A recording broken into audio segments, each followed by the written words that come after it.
Welcome to All Things Social Security. My name is Stephanie Joy of Joy Disability. I am a Social Security disability attorney, and I would like to invite you to watch our daily video tips on the Social Security Disability and SSI claims process each day at the new time of noon Eastern Standard Time here on YouTube on this channel. And on Wednesdays at 1 p.m. Eastern Standard Time, we have our live Q&A live stream. So you are welcome to join that as well. Ask your questions, get there on time, and you'll be one of the first answered. Thanks so much and have a great day. Enjoy the video. Let's see if the sound comes on. Oh, it can be funky. Can you hear me? RD, I think I saw you in there. Let's see. All right, guys, give me a holler in the chat if you can hear me or not hear me. Hi, Stu's World. I see your posts 2 and 3 are backwards. Can you hear me? Can you hear me, guys? I hear you. Okay, RD, thank you. Happy Wednesday, guys. Back on track with Wednesdays. I want to just quickly, well, maybe a few stragglers come on in. I just wanted to share, make mention of a couple of upcoming, what are we at? We're at the 13th, right? Okay. So, upcoming videos would be, did we already have today's? Today was about bankruptcy. That came out probably at noon, I think. Tomorrow should be the replay of this live stream with all the gaps and waits for scrolling and finding questions eliminated. Friday is fraud review, and this is about a woman who stole her prisoner brother's benefits for 8 years. Saturday should be a fibromyalgia. I know the people that are members got to see it early, but it's an issue about missing specialists and how they're just so hard to find for fibromyalgia. And, you know, I kind of think of it's treated like the redheaded stepchild of impairments very unfairly. There's a few others that are treated poorly as well, but that one comes to mind a lot because it's a very common condition, unfortunately. And coming up soon, we also have, on the work history report, the issue of stooping and how important it can be, because there is a Social Security ruling on that and how it's often forgotten and not mentioned. And people say they do a 0 stooping, which apparently, even according to the SSA, cannot be possible. Not in any job anyway. And then I'll just give one more. There is a question about whether attorney's fees can be taken from future benefits and what the lowdown is on how attorney's fees occur when there's no back benefits. All right, so that's enough about that. Let's get back to you guys. Okay, going to the top. RD, you were here bright and early. I appreciate it. We have RD, we have Stu's World. Sharon's here. Thank you, Sharon. Julia Holmes, that seems like a new name. Nice to see you. Steve Henderson, good to see you back again. Kevin Johnson, same to you. Okay, starting at the top, as always. RD says, where are we at here? I have peripheral neuropathy and nerve root compression. My primary doctor signed the DMV handicap placard, but would not help with my function report. Okay, your function report is about what you experience at home, not what your doctor sees in the doctor's office. That's his records, what he narrates. Your function report is about what you are saying about your activities of daily living, your symptoms and everything. It's all totally different. One is your subjective personal experiences and has nothing to do with diagnosing yourself or anything like that. So I wouldn't expect a doctor to do a function report. And as you probably might know, the doctors rarely are willing to even do a medical source opinion on what they say would be your limitations on lifting, standing because of your medical condition that they are aware of. So some of them, I'd say the minority of them do step up and do it when their claimants, clients, patients ask them to, or their attorney. Most will not. And some of the ones that do want to charge you like $500. So it's really kind of a dirty thing, I think. I don't know why a doctor who treats you because of the effects on your life from medical problems won't then share what he knows about you. It seems like it's a racket. I don't know. It doesn't seem right. Because he has to know of those things in order to be able to properly treat you for your condition. Because the repercussions of your condition are what it's all about, right? So don't even get me started. So RD says, my question is, will this DMV application help with my SSD claim if it is in the medical record? You know what I do? It's not really a huge piece of evidence, but I always include them if my client has a placard. Sometimes I'll just send the placard up. It's never going to be conclusive because it doesn't really define what you can and cannot do. It just gives a suggestion that you should be able to park closer, but it doesn't really say why. But if you have the application, you have what he signed, and you have the placard, I'd shoot him up there. It's a crumb. It's probably a minor crumb because every doctor will do it for almost anybody who asks them. So, it's the easy thing to do. So they don't hold a huge amount a water, but they are better than not having it. So I would send it up. Stu's World says, oh wait, did I miss one? No, okay. Hi, Stu. It says, hi, Stephanie. I received an email from the SSA on May 13th acknowledging that the appointment of representative was signed by me and my son. Okay. So either you're the rep or your son's the rep, right? Stu goes on to say, oops, same thing. Okay. All it has is my profile info. Did I miss a step? What do you mean a profile info? Also, when I call and they ask for a social security number, do I provide his or mine? Usually it's the person who's the claimant, who's claiming, I assume your child, you're seeking benefits for your child because he is disabled, right, Stu? Then it would be his. Now, if he's, because that would be SSI, I think, because he can't get SSD on his own work record, only SSI. Now, if he was getting a child's benefit as a dependent, which you don't have to be disabled, but because maybe you were collecting disability or you were collecting retirement, then they usually need both at some point. One is the number holder, that would be you, whoever is the one that has the work record upon which these insurance benefits were paid through. You paid, whoever was the worker paid the premiums, and that's the number holder. They're still going to need both, though, because they need the child's for identification purposes with that, too. But you just got to ask them. I'm not sure what you mean, but all it has is my profile info. I'm not really sure what you mean by that. So Stu goes on to say, I called yesterday, August 12th, and the rep saw nothing about me being my son's appointed representative and could not tell me what to do to resolve this. When I log into BSO, there was no appointment showing. Why don't you get another, see that E1696, maybe you didn't click it through. That's the electronic version. I do all mine in hard paper, and then I fax them in. I didn't think I did it once or twice with the E, and I just didn't like it because you still have to walk your client through how to do the E way of doing it. Most people are familiar with paper, sign it, send it back, You can do another 1696 at any time, and I would, because there is, well, you probably didn't do this. Yeah, you said you did it in May. Yeah, just get the paper version. It's online, and just fill it out and send it in and change that up.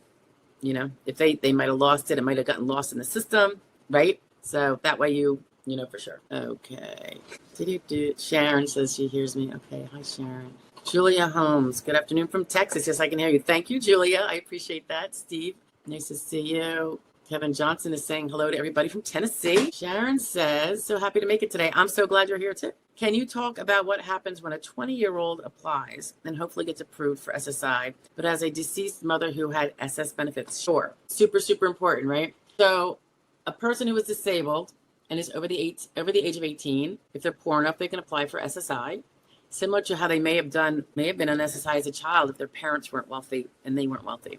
But once they hit 18, they have to prove with the SSI that they are disabled under the adult standard of disability, which is different from the child standard, obviously, because children are not expected to work, have capacity to work, all that. So at 18, a person with SSI, or if they never had it, has to prove the adult standard is disabled adult child.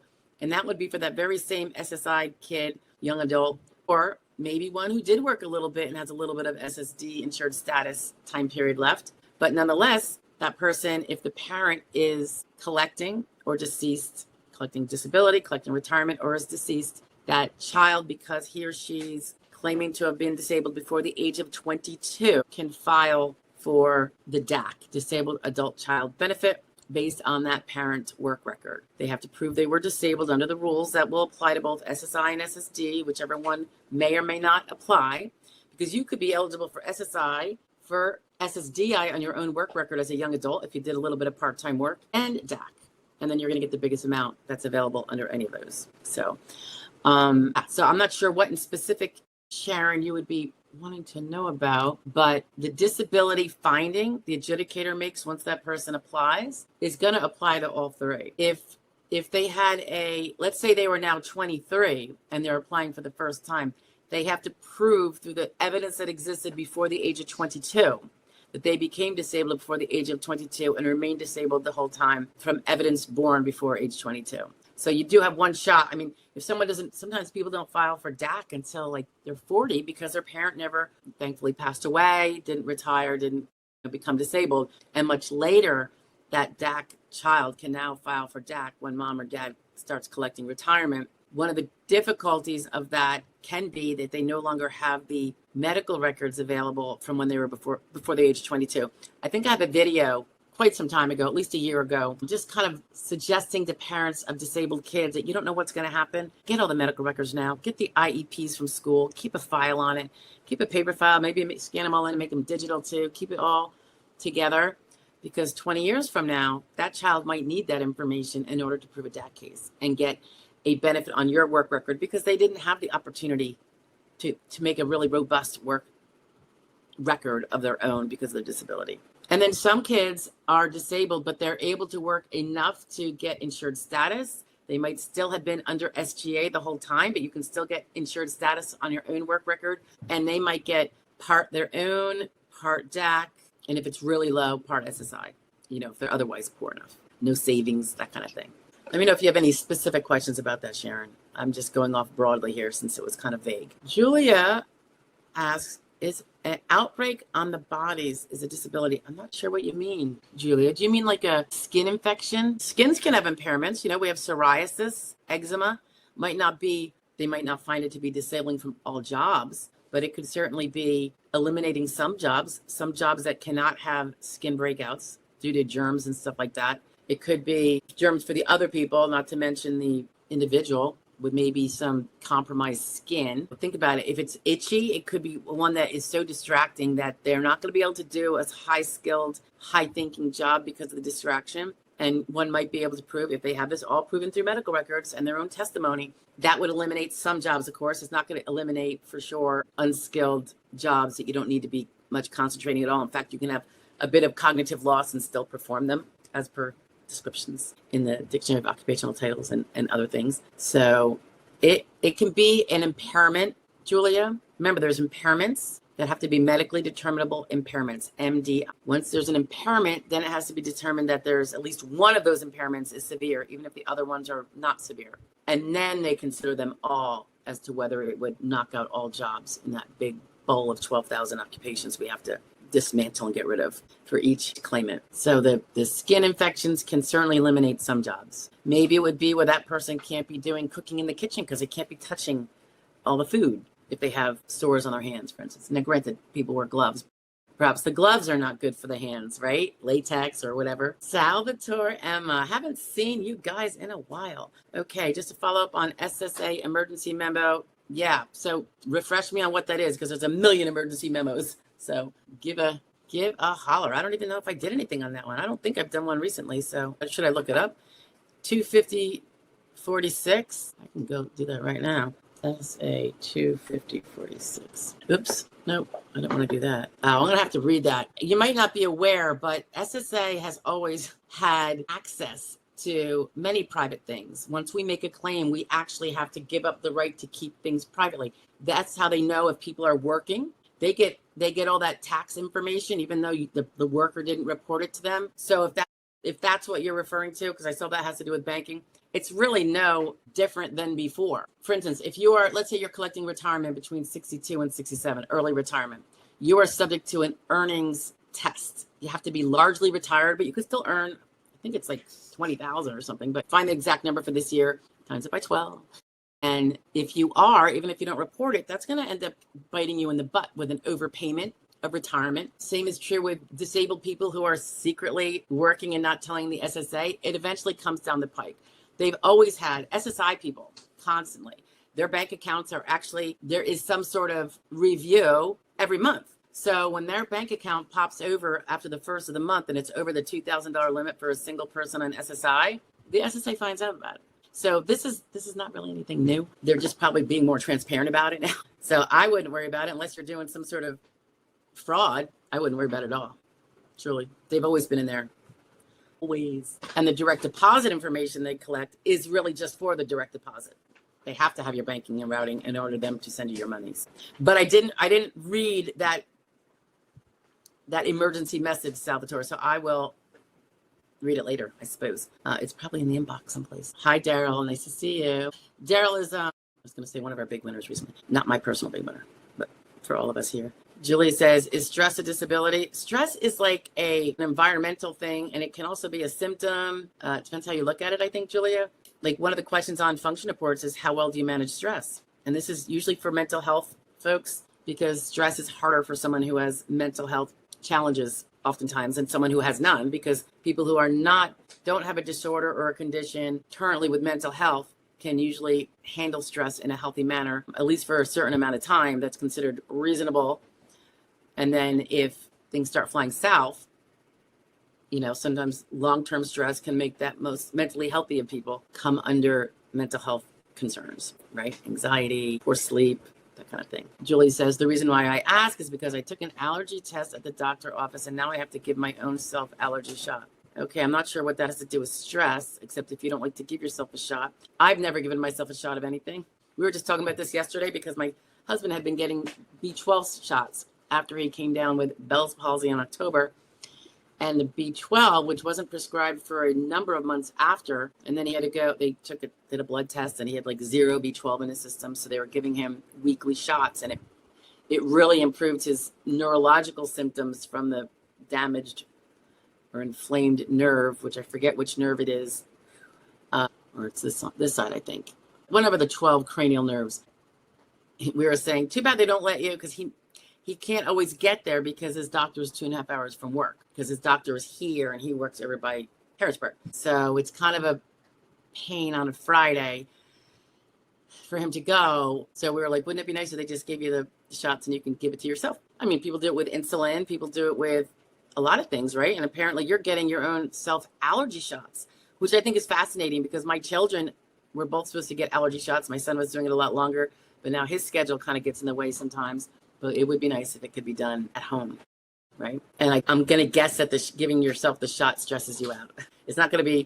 That's probably not going to be what's going to be disabling. It could be a symptom. So for 2 seconds a day, you're feeling extra stress. I don't think it's going to be one that's going to put you over the disabled route, but you have to look at everything else. What are your other impairments? And then all those things can add up if the goods are there. Hi, George. God, I love you.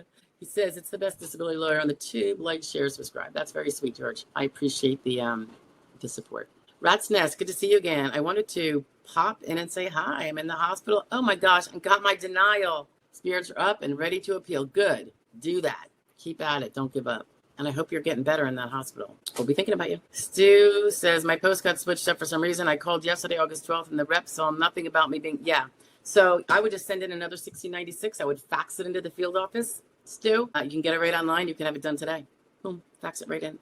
Maurice asks, do veterans benefits count towards SGA? No, not at all. And you can get both, assuming it's like P&T, not the needs-based veteran benefit for poor veterans, because that would be needs-based like SSI, and every other money you get in is going to be one less dollar they need to send you. But usually we're talking about P&T, right? La Lulu is in the house. Good to see you, my dear. Hiya, back at you.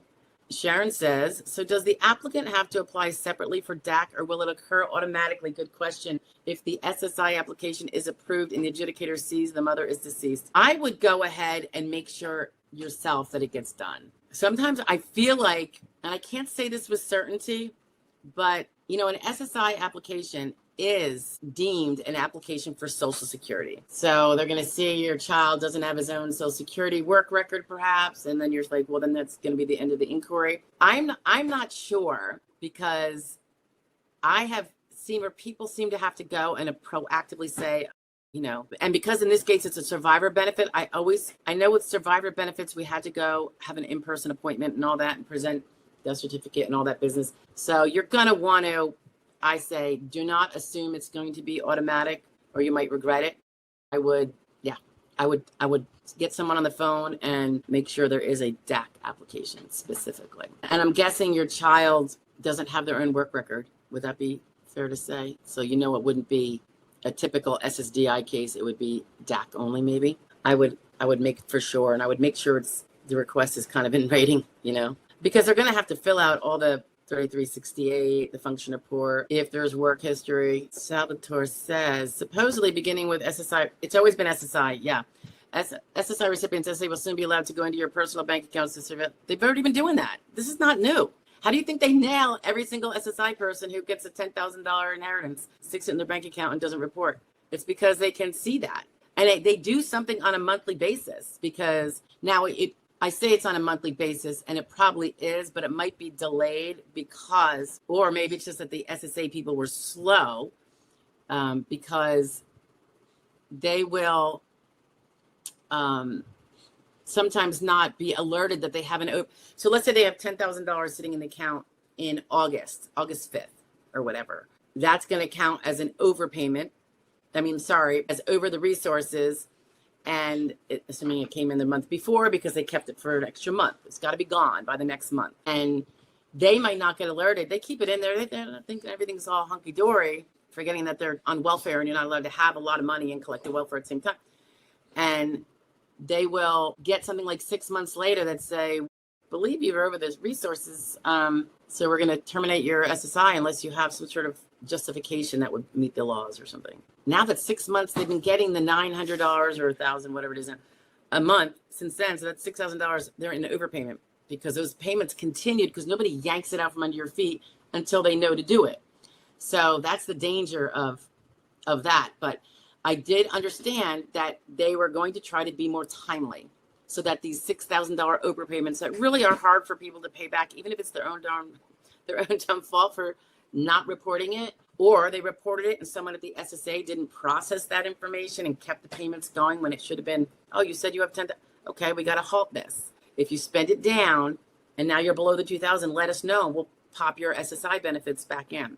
That's been going on forever, but there was, reports last year, credible ones, that they were going to try to be more timely to prevent people from getting stuck in these overpayment situations. The people that are trying to make it sound like some big, horrible, big brother thing, it's really not. It's always been there. They're just trying to do it more timely so that people don't get screwed as much with overpayments. I think it's good. Nobody likes an overpayment. They get their benefits get curtailed because they collected money they weren't owed. So let's stop those errors from happening. And that's generally what the theory is on that. I have not read the one that you were just talking about, Sal, and I will do that, but I suspect it's all about that. So, but they already have access to banking information. That's not new. Now, SSD, I would expect, yes, they have. It is an oversight for people who are now SSD money in the bank does not mean you're not eligible for SSD. But if it's from an employer and they already have, and they're trying to get this more timely too. It used to be, I think, quarterly. Don't hold me to the innards of how that works. But the SSA gets routine reports, whether it's from the IRS or whatever, when employers say, hey, I just paid this person with this social security number. And so now suddenly they know that this disabled person is working. And if that amount is more than SGA that they see, then they could be, their trial work period could be coming into play. If they're in their extended period of eligibility or beyond that 3-year period, it could be they're ceased right away because you're not disabled if you're doing that at a certain point in time. Remember, we get a certain amount of trial work period and all that protective stuff. But this is really important.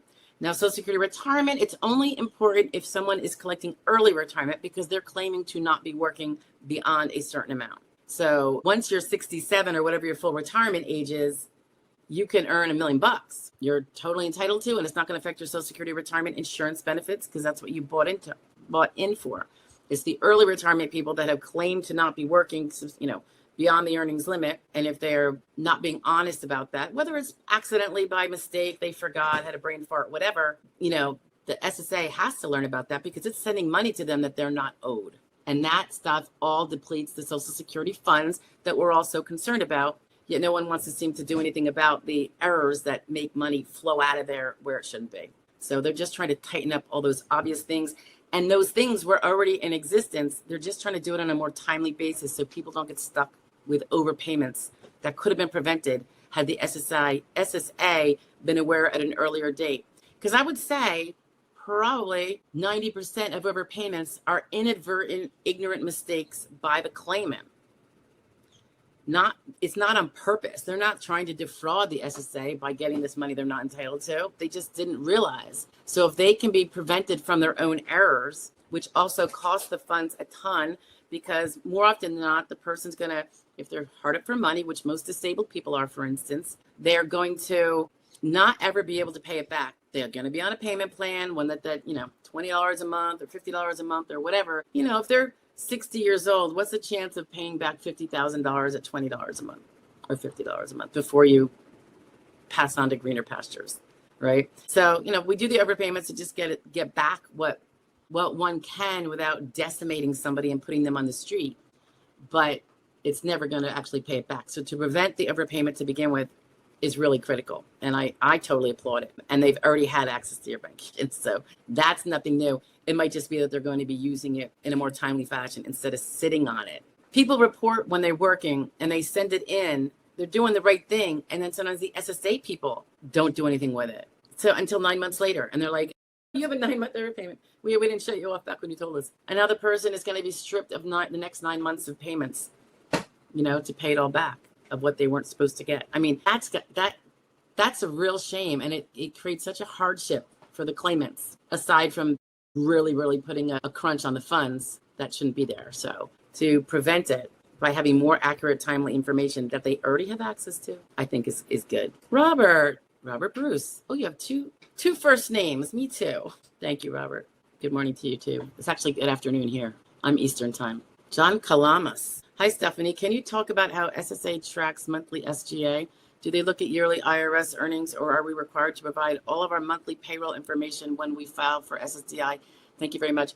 It really is it's funny. It's kind of like what we were just talking about, John, in a little bit of a way. When we file, we tell them they get our most recent W-2s, right? Sometimes if the IRS batches have not run those numbers yet, because remember, we file by April. People do extensions through October. Some people are late, whatever. It used to be there was like an annual batch reporting, if I recall, from IRS to SSA. And because of that, they might not have your most recent, like 2024 earnings. So they don't know whether it's over SGA or not. They will ask on application for you to send your W-2s from 24 work, because they won't already have the information necessarily. So then you do, and they see that it's under SGA and everything's kosher. They might send you an 821 so you can confirm what hours you're working to make that income, because that's going to be the activity being over SGA. Let's say you're working 40 hours a week, but you're getting paid under SGA.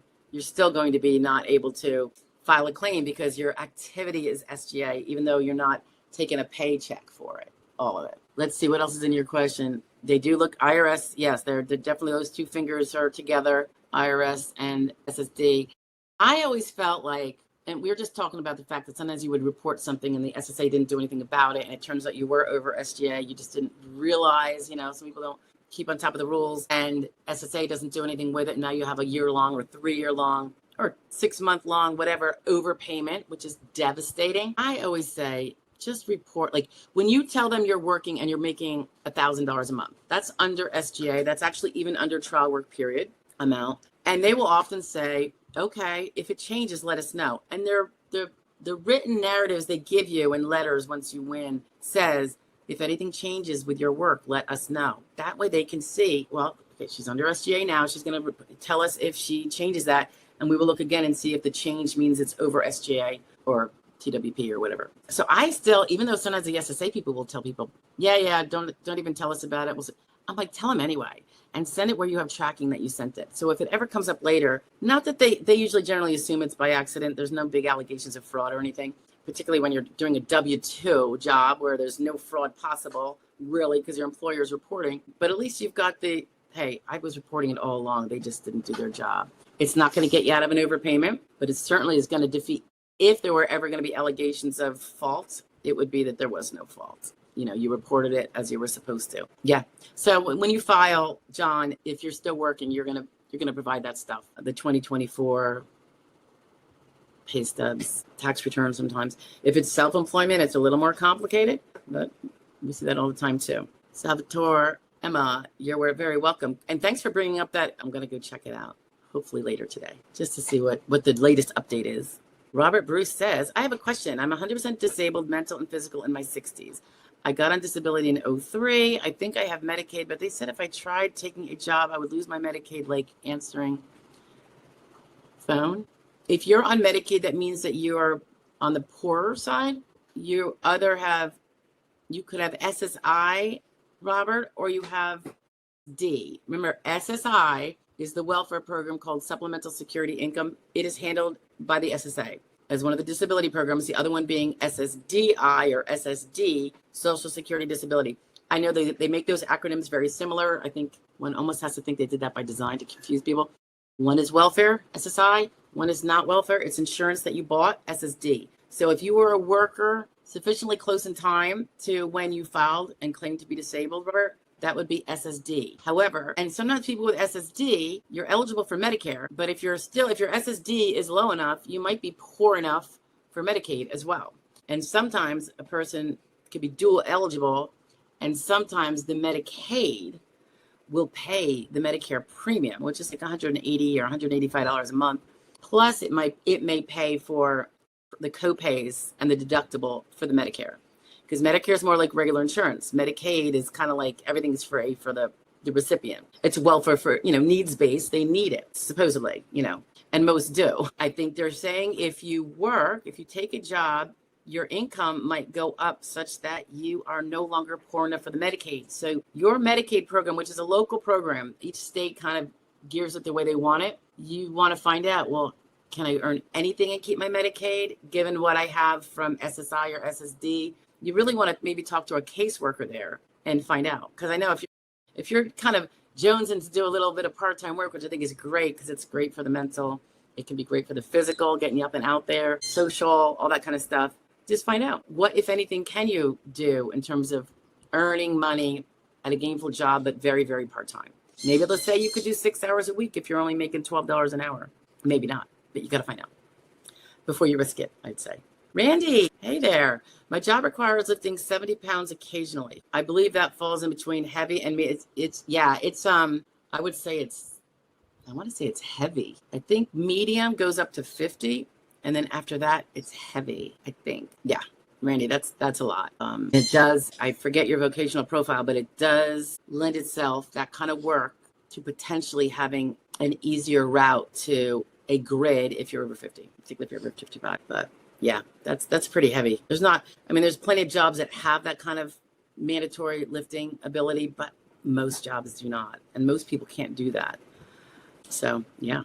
H. I just wanted to thank you for all your videos. Thank you, H. I appreciate. Or is it H or AI? I'm dealing with AI right now, trying to get some automation of certain things. It's probably going to bankrupt me, but I just really want to do it. It'll make certain very mundane things faster, easier, so I can concentrate more on the legal strategy side of things. Thank you, Robert. I appreciate that. Hit the like button, he says. Julia says, can you get both SSI and SSDI if you have a lawyer? Of course. It won't matter whether you have a lawyer. I mean, you can get it with an attorney representative or without if your evidence meets both of those programs. SSI and SSDI have the same definition of being disabled, so you have to meet that definition, Julia. And then each one has two separate other criteria, the non-medical criteria. So SSI, you have to be poor, so under a certain amount of resources and under a certain amount of income. So that's SSI, the poorness factor. SSDI, there is no poorness factor because it's insurance you bought and paid for if you're insured for it, like auto insurance or health insurance or life insurance or whatever, renter's insurance. But SSDI requires that you are insured currently. At the time you become disabled, you have to be insured, have insured status coverage under the SSDI program. And that results from recent sufficient work where you paid the taxes. And when I say the taxes, I'm referring to the Social Security taxes, not your federal, state, or local income tax. Those are separate. So you need to meet all those to get both. And oftentimes, I should add, Julia, if you get the SSDI and that amount is over $1,000, it's going to knock out the SSI because now your $1,000 of SSD makes you not poor enough for the SSI. Is military retirement counted against SSDI? No. The disciple. That was Daryl. Hi, Daryl. Dio says, I wrote a second letter to the Appeals Council after remand was denied again by ALJ. That was pointless. I named the judges specifically who wrote the initial remand to get their attention again. If Appeals Council already denied you, they have no jurisdiction to look at a second letter. It's done.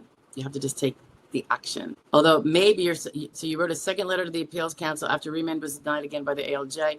So you appeal to the Appeals Council the second time, right? ALJ denied you and you're appealing to the Appeals Council and you're submitting a letter, I guess. I don't know that naming the judges is going to matter. They know who the judges are, They do. Sharon, you're welcome. Art of Practice, good to see you. He says, have you been able to access your client's disability determination explanation on denied initial claims? Did we talk about that before, Art? Oh, no, what you're saying, will SSA not provide it to the claimant even with a request via release of it? SSA has to provide you with your DDE if you request it as a claimant. You don't need a lawyer for that. You might get a remiss worker in your field office, but 3288 gets you your entire file if you want it, or if you only want the DDE, it'll get you that.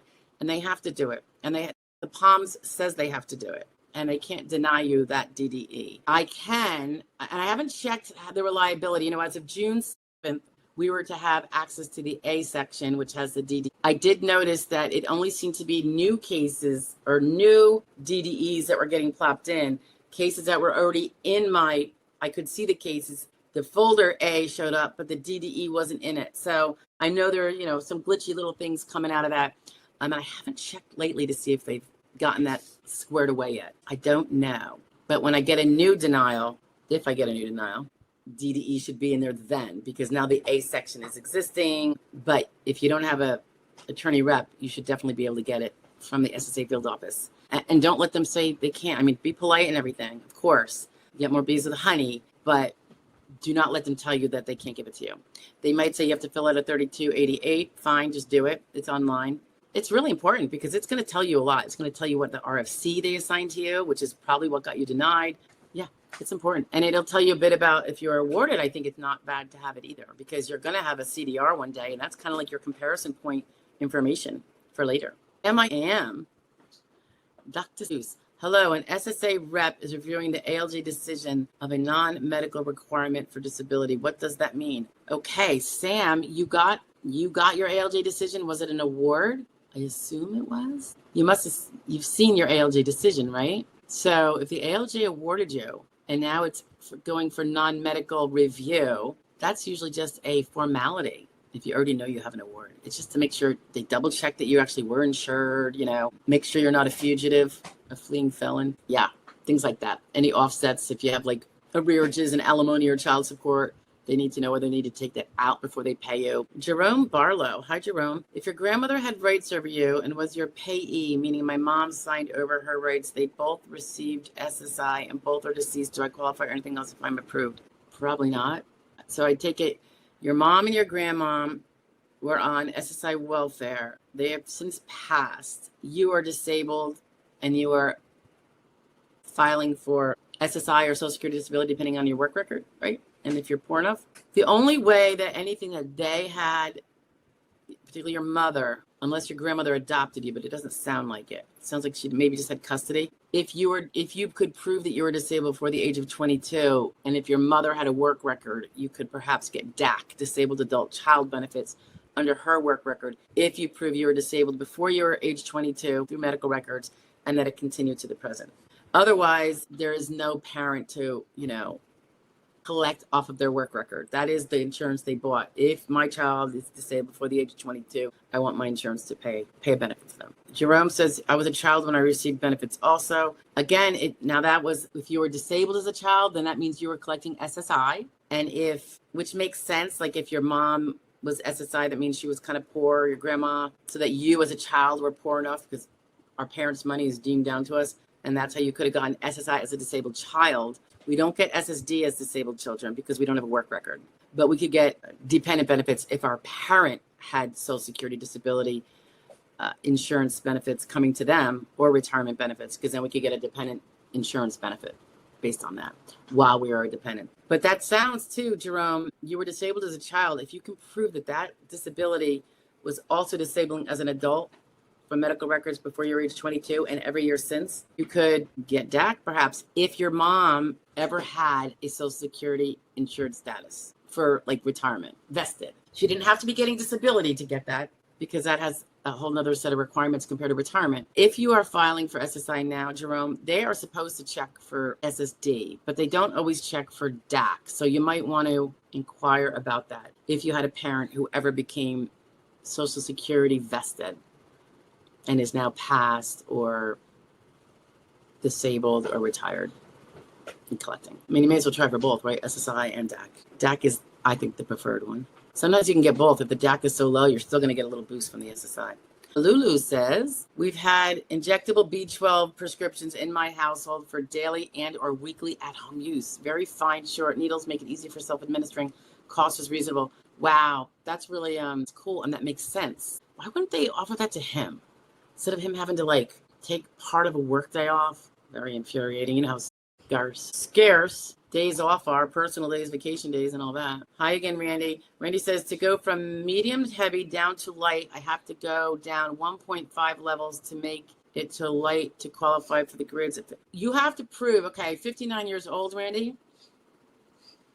Once you stop working, of course, or make it under SGA, because you know you can't file while you're still working. If you can prove, we don't really talk about 1.5 levels. It's just that if they find that your medical problems prevent you from lifting medium or higher, and you can only lift 20 pounds light or sedentary, then you meet that prong of the grids. The one that says you have to be not able to lift medium, right? You have to be RFC'd to light or less. So yeah, you have to prove that. Now, if you're still at a job lifting 70 pounds and tomorrow you stop working, it might look a little funny, like you were able to lift 70 pounds yesterday, not today. So you might want to strategize how you get your evidence of where you deteriorated enough to not be able to do the 70 again. You and I don't know if we discussed that or not, but it's something you're probably going to want to do. It doesn't take long, just a few months, but it's kind of an important strategy for a better case on initial. But yeah, so don't look at it as 1.5 levels. All you have to prove is that you can't do medium or above, which will also prove that you can't do your old jobs. That's the second prong.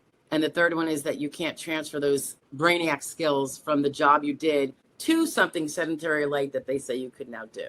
So as long as those skills are not transferable, and a lot of those really physically arduous jobs do not have transferable skills. They might have skills. It could be a high skilled job, but they're not transferable to a desk job or a little late job. They just don't transfer. And at 59, and I'm like right behind you, Randy, there is narrative about, particularly at 60, but I think it applies to 50, about if you're going to make that person take a different job, like in theory, he could do this job, that job better be in the same industry, same procedure, same this, same that, like very little adjustment for the person, because they recognize that in our 50s, we could do what we do stellar. Try to put us in another skilled job and we're like, yeah, you know, like we don't transfer that well anymore. We could do it when we were 30, but doing it at, you know, I'll be 58 in a couple weeks. It's just not the same. You know, we got to kind of stick to our pay lane. That's what I always say. Sam I Am says, I'm 61 with back, neck, and knee problems. Why would they classify it as nonsensical decision? Why would they classify it? What is it? What do you mean? What do you mean? Oh, that would just be, no, you're talking about the non-medical requirement. That's not nonsensical. Maybe you didn't mean to type that. Because remember, for SSDs, you have to be insured for SSD to get it. So if the judge found you medically disabled, that's awesome. That's the big battle. And when you first filed, they did check to make sure you were insured for SSD, assuming it's SSD we're talking about. If it's SSI, it's a little more complicated because every month you have to be poor enough. So they will check again. But if it's SSD, they wouldn't have let the case go on unless they had originally found when you applied that you were in fact insured and you met those non-medical requirements. Now they double check it. That's all. It's like a formality. It's just a double check. SSI is a little harder. You have to remain poor under the 2,000 for single people in the bank and accountable resources and incomes. So that's just what they check. They're not checking. Remember, it said non-medical. They're not checking the medical, only the non-medical criteria, because each program has non-medical criteria. And they check them in the beginning when you apply, and they're just double checking to make sure it's still all accurate. Okay. This is a double check. I wouldn't worry. Okay. Did I leave anybody out? Okay. Rude Rabbit is in the house. Nice to see you. That SSA just has an innocuous sentence near the end that some are inferring things against. Thank you. I know. And then you probably have a bunch of YouTubers up there going, fascism. It's ridiculous. Like I said, it's always been there. They're just trying to be more timely. And that's what they reported they were going to try to do months ago. They're like, we want to get this so that people are not out of the blue stuck with a 2-year overpayment because we didn't do our job. They're trying to make it more seamless. If you started working last month and you forgot, they want to know this month so that you don't get all this debt on your books, right? Because that debt can hang on to you into retirement and you're still paying it back. And who needs to do that, right? Philip VC, if I apply for benefits in October, can I select the start month? Yeah, if you were applying for retirement, right? I assume you're talking about retirement, Philip. You can, but I don't think they're going to take an application if you want it more than 3 months in the future. They're going to say come back when you're closer to that time frame, if they're still doing it that way. I assume they are. But yeah, for sure, because you don't want to wait until the month you turn 67 or whatever age you plan on doing it, because it's going to, it could take them a number of weeks to process it. And so if you wanted it that month, it would be later anyway. You can also, I believe, if you decided you wanted it, let's say you're 66 and you're like, I really could use a little chunk of change right now. I'm going to try to apply. And I'm just trying to think. I think with early retirement, you can do this. I think you can go back up to 6 months and say, I want to apply as of that date. Double check that though, that you can do a little retro up like maybe 6 months worth. I think so. I don't think it's just at full retirement and above. It might be, but I think it also applies to early retirement, but I can't swear by it. It's been like 10 years for it. Sam Am says, I'm 61 with neck back knee. Why would they classify it as a non-medical ALJ decision? What are they classifying as a non-medical ALJ decision? If you went to the ALJ on the medical decision of disability, that's a medical decision. We do go to ALJ sometimes for things that are not medical claims. Like if we got denied, I'm trying to think of an example, something non-medical, and we're like, we appealed it. That's not true. That's not true. I do have more, then feasibly, a different issue can go before an ALJ, but it's not a medical decision. He's not deciding whether someone's disabled. He's deciding this other fact thing. Like for instance, if you say, I wasn't working SGA, it was under SGA because I have IRWs, impairment related work expenses that should be deducted to show that I'm under SGA. If the SSA ignores it, you have to appeal that particular finding that you worked SGA all the way up to the ALJ. That would be a non-medical decision that he has to make. But you said you were going back for non-medical review. That's just what they have to do with everyone who gets an award. And unfortunately, they do it for people, they message out that they're doing it for everybody when they shouldn't be doing it for people who don't win their disability battle on the medical side. And we hash that out a lot, don't we, guys? Going on 2 years now? Hi, Matthew McGraw. Nice to see you. Oops. Randy says, yeah, I have probably a couple letter carriers as we speak. Letter carriers get disabled a lot before they are of full retirement age. And I think it's because of all that walking and all that heavy lifting. Yepper. Yeah, I think I have probably 2 right now, which doesn't sound like a lot, but when you think about it, it is when you think about all the occupations out there. Letter carriers, USPS. And I've always had my handful of letter carriers. It's just always something that's coming along, Like I said, believe it or not, letter carriers and hairdressers, unrelated, I know, hairdressers get disabled a lot. A lot of postural back problems, sometimes feet, fingers, cramping. And I always wonder about those chemicals. I talked to my own hairdresser about it. And she's like, yeah, I would imagine so. It's a lot of wear and tear on the body. Now, it's not heavy work, but it's constantly on your feet and hunching over people and using those fingers. The letter carrier business is a more heavier work, at least medium, I think. And don't they tell you that you have to be able to lift up to 70 pounds, or is it 50 for letter carriers? It's something pretty high. Jasmine Ruiz, a flower in the field of life. Very nice. Hello, I have a question. I get SSDI, disabled adult child benefit. Okay. I had SSI, but lost it when I got SSDI. That makes sense because your SSD was more favorable, right? Am I still eligible for Medicaid in any state? I recently moved to a new state. Okay. This isn't not something that we actually represent on because it's not part of what a practice can viably do. But so it's a little bit of knowledge here, Jasmine. If you go from SSI to DAC, and that increase in your income from SSI to the Social Security coming from DAC is the only reason why you are now making too much for Medicaid, there is a protective law against that. It's a beautiful law because now people don't have to be afraid to go after their DAC, right? That their parents worked hard for to get by the insurance. So there is a protection. And it's, again, only if the reason why you are not eligible for the Medicaid is due to the finances now that you get the DAC. Let's say you inherited $500,000 and it's sitting in your bank account. Then this rule isn't there to protect you. It's only if the DAC income is now too high when the SSI income wasn't. So it's just that limited protection, but really important. So make sure you follow up with that if you find that they make a mistake. Make sure that you flesh that out really well and make them aware that it's just DAC. And of course, you always have to worry about your income and your assets in most states with Medicaid. Not all. Some let you be rich and collect the Medicaid, but most don't. Bradley says, hi, Bradley. I was approved on the first try on my own. Good for you. SSDI, 18 months, no more needed. Too bad I couldn't get reimbursed somewhere. What? I'm not sure I understand there, Bradley. I was approved on the first try. I know, it's 18 months. No more needed. What are you getting I'm not really sure what you're talking about. Sorry, you might have to clarify that. Oh, spine surgery journey. Just started recon. Next week I get an electric stimulator. September 29th, scheduled third surgery, back surgery. Stimulator, does it help or hurt claim? I think, are you getting an implanted stimulator? I think that's what you're saying. I always point that out as nobody gets that unless they have serious pain. Doctors don't do it just because you're a hypochondriac. You know what I mean? There's got to be actual reason to believe, A, that there is the pain, B, there's objective evidence of that nerve problem being there. That's like an objective thing so that they can, and the stimulator will counteract that nerve perception or whatever. Yeah.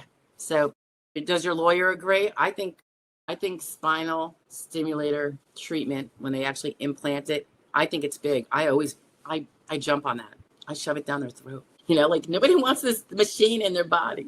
But they will do it if their pain is bad enough and they want it relieved. And to me, it's a big indicator of how bad your pain was. And that's the way I push that. Matthew says, I received the SSA 3373 function report from the SSA a few days ago.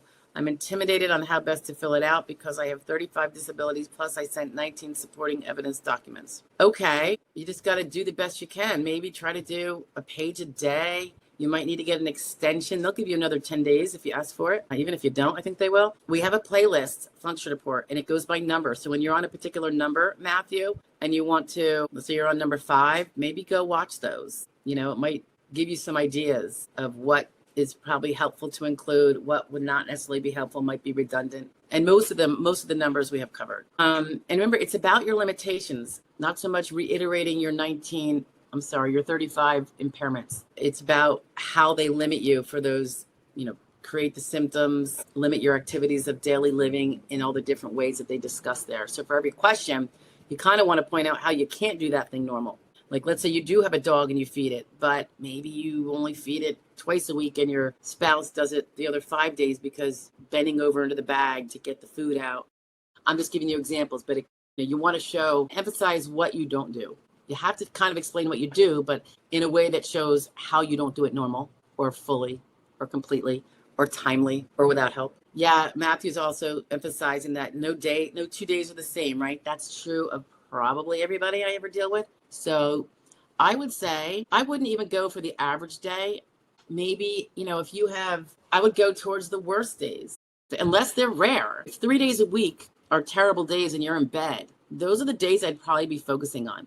I might say somewhere every day is different, but this is a very big chunk of my time is like this. Because if we have those bad days, we can't do a 5-day work week in a job that we can't do it on those bad days because we'd be calling out sick 3 days a week. So sometimes we say, just pick an average day. I don't really know that that's the right answer because an average day is going to make us look maybe moderately uncomfortable. Whereas 3 days a week, we are bedridden, or hopped up on our painkillers that we don't know what's coming and going. Kimberly Colley, how are you? Nice to see you. Jay Vaughn, good morning. My court date got moved to November. Is there any way I can request an earlier court date? You can, but if you don't have the dire need circumstances that they do for expedition, you're probably not going to get it. And I would also say you've lost twice before. Maybe use this time. It's going to fly. I know you're probably starving and you're like really need the money, but you want to make your case win this time.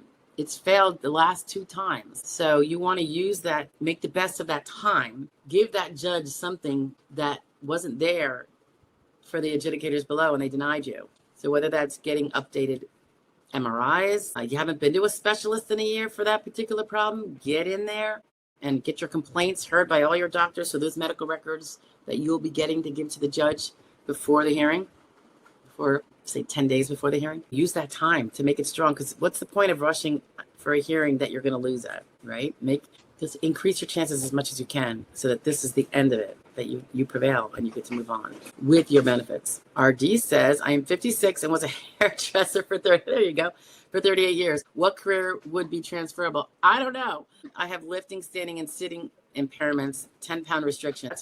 10 pounds right there knocks you down, RD, to sedentary. So if the Social Security Administration agrees that the medical records confirm and they believe it to be true, that you can't lift more than 10 pounds, that puts you at sedentary. Your job is not sedentary. So now we know you can't do your prior job just based on that because your job was at least light. And so I don't think those skills are transferable. And again, we're in that upper 50 range. So they know that we're a little clueless about transferring to other occupations. Any of those knowledge, pieces of knowledge we have. We might share them with family here and there, a little trivia, but could that transfer to a full-time job of transferring those skills? Probably not. It sounds like you could have a good case there, Artie. Beth Prince. Hi, Beth. What is the order that states process applications? I'm in recon, and when I called for status last week, and I was told they process initial first and all the recons. Crazy. I don't know that that's true, and I don't know who you called. You shouldn't be calling anybody back. There are people that work on recon, and there are people that work on initials. So I don't know who told you what. If you called the field office, you're going to get what you asked for, which is probably misinformation or someone's perception in there, some clerk. But yeah, if I were you, I wouldn't be making those phone calls. Seriously. And not if you have a lawyer. Okay. Sometimes putting a cog in the wheel of the SSA is the thing you don't want to do. Now, then it gets pulled, like you just kind of want to let it keep moving, keep adding to it. Just be careful with that. And I don't really, that doesn't make sense to me. It's not true because initials are always coming in their front door. Recons are always coming in their middle door, right? It's constant. So I think that was just some dumb person that gave you that information. Rude Rabbit says, where are we at? 210. I got my E-stem implanted electric stimulator last year, spinal stenosis, DDD, which is probably degenerative disc disease, 3 bulging discs, all in lower back, 7 disc line. Due to potential issues, death, I rejected getting decompression surgery. Hurt my case? It depends. All surgeries have potential death and bad outcomes. So did you have a particular reason to think that you're at a higher risk than other people? If you did, I think it's really helpful to have that kind of expressed in the records. Like, dear doc, I just wanted to go over the potential decompression surgery. We discussed how high the risks were in my particular instance, and I told you how I wasn't comfortable with that excess risk. You're kind of like putting it in there like, as far as I know, I'm at excess risk, not just the risk that everybody else is at, which, has I would say, they say surgery is always a risk of death. I mean, it just is, in general anesthesia. But obviously, the percentage of people that don't make it is very, very low. However, it's still a risk. I know my husband was just put under last week, right? I think it's, if you can, get in writing from yourself to them or whatever, that you're reiterating your conversation that because of my particular health situation, I seem to have a greater risk than the normal surgical candidate for a bad outcome. We discussed death. We discussed the chance of the condition being worse. And given my comorbidities, the risk jumped a little too high for comfort. That really, because I have a video on this because they put out a ruling on this not that long ago about just saying, I don't want to risk dying, therefore I'm not having surgery. No one's going to make you have surgery, but they might find that to be a person who's willfully not pursuing all reasonable courses to get better. And they explain that. And this is why I'm saying, if you can get in there about how your understanding is you're at a bit of a higher risk than your average healthy person going for the surgery because of your comorbidities, it can help you maybe avoid the SSA being able to say that rule about not going for recommended ways to most likely feel better is a negative in terms of being perceived as non-compliance, or the pain is really not that bad for him because he doesn't even want to pursue the surgery, which is, the same risk as everybody else. If you could show or make it part of your evidence that you were at a higher risk, and that's why that you guys discussed your higher risk, then I think it could be protective of that not being the accusation that's used against you, even if it's not overtly used. You know what I'm saying? You should really read that ruling, though. If I can find it, I'll tag it up here. I know I have a video on it, and I think it was a Social Security ruling, or maybe it was a POMS. I don't know. It's been probably a good year. Bradley says, I was awarded SDI in Ohio, and never received back pay. Will there be multiple indefinitely now? DI, do you mean SSI or do you mean SSDI? Do you mean Supplemental Security Income Welfare, or do you mean Social Security Disability? I think you mean the latter. If you did not receive back pay, were you owed back pay? You got an award letter and they will tell you what you're owed. And if they haven't paid you, I've seen them sometimes take, I don't know how long ago you won this, I've seen them drop the ball and the person's waiting for 6 months. And I'm like, if you're waiting more than 2 months, I would be on the horn with the local office. and they can message the payment office or whatever, because the local office doesn't pay the Social Security Disability. The payment office does, which is usually in another state, but they can message them. And then if you for sure know that you're due back benefits and that doesn't work, after a certain amount of time, I would probably reach out to my congressperson. You don't want that. That's a cog, that's in there. If you're owed, that you need to get dislodged. And that's what the congressperson can do. They can't change whether you're owed anything, but if there's a cog blocking the progress of the processing, they can assist in getting that cog removed so the SSA can continue its work on your behalf. La Lulu says, former hairdresser and rural letter carrier. Wow. How's that for ironic, guys? Hairdresser and letter carrier. Wow, you got it all, girl. Yeah, I thought it was 70 pounds. That's a lot. That's a lot. Did you ever try to pick up a 40-pound bag of cement? It's so heavy. Also because of its shape, I suppose. I think if the 40 pounds was spread out, it'd probably be easier. I can't even do it. And they don't really sell them in little tiny things, not for much more money. So all that little cement artwork I wanted to play around with, play in the mud, if you will, I did. I wanted to do stuff in my backyard. Can't do it. All right, 6,000-foot Mike. How you doing, bud? I've been approved for SSDI. Yoo-hoo! At age 60, my SSDI attorney commented that my extensive medication list with oxygen and cardiac medications after cardiac arrest seemed to make winning SSDI favorable. Oxygen is I think it's being on oxygen. If someone is on oxygen, I think it's a big one. I always drive that one home too. But I'm really glad you won, so that's good. Was that recent? I didn't know about that, did I? Anyway, I'm glad for you. It's like a little pressure off you, right? Or maybe you did tell me. Yep, in California, it took 10 months from application to date of favorable decision. And I assume it was on initial or recon, right? You didn't have to go to hearing?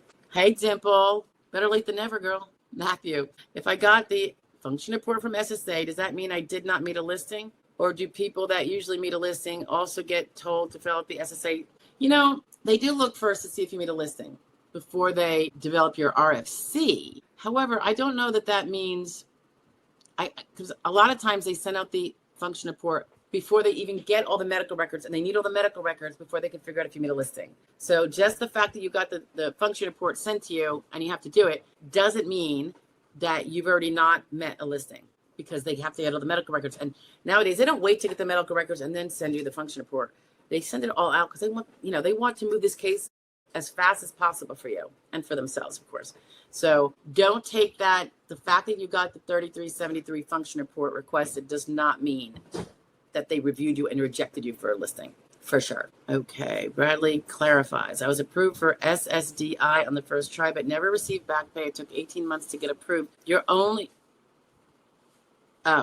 This is back in 07, Bradley? Yeah, probably it's water under the bridge at this point. You don't get back benefits unless there were back benefits months available. So if they awarded you and said, well, we know you said you were disabled 2 years ago, but we agree you're disabled, but we think it's only as of last month your evidence actually confirms it, you're not going to have any back benefits because you have that 5-month waiting period that you're not eligible to any benefits for. It's possible you just didn't have any. It happens to a lot of people. It's very frustrating when they don't get to go all the way back to when they said they were disabled, eat up those 5 months waiting period in the past, and then have like another year at least where they get a big chunk plus their monthlies going forward. But it does happen. It's frustrating, but it does. Oh, you're welcome, Red Rabbit. He says, thank you for all you do and provide. I appreciate.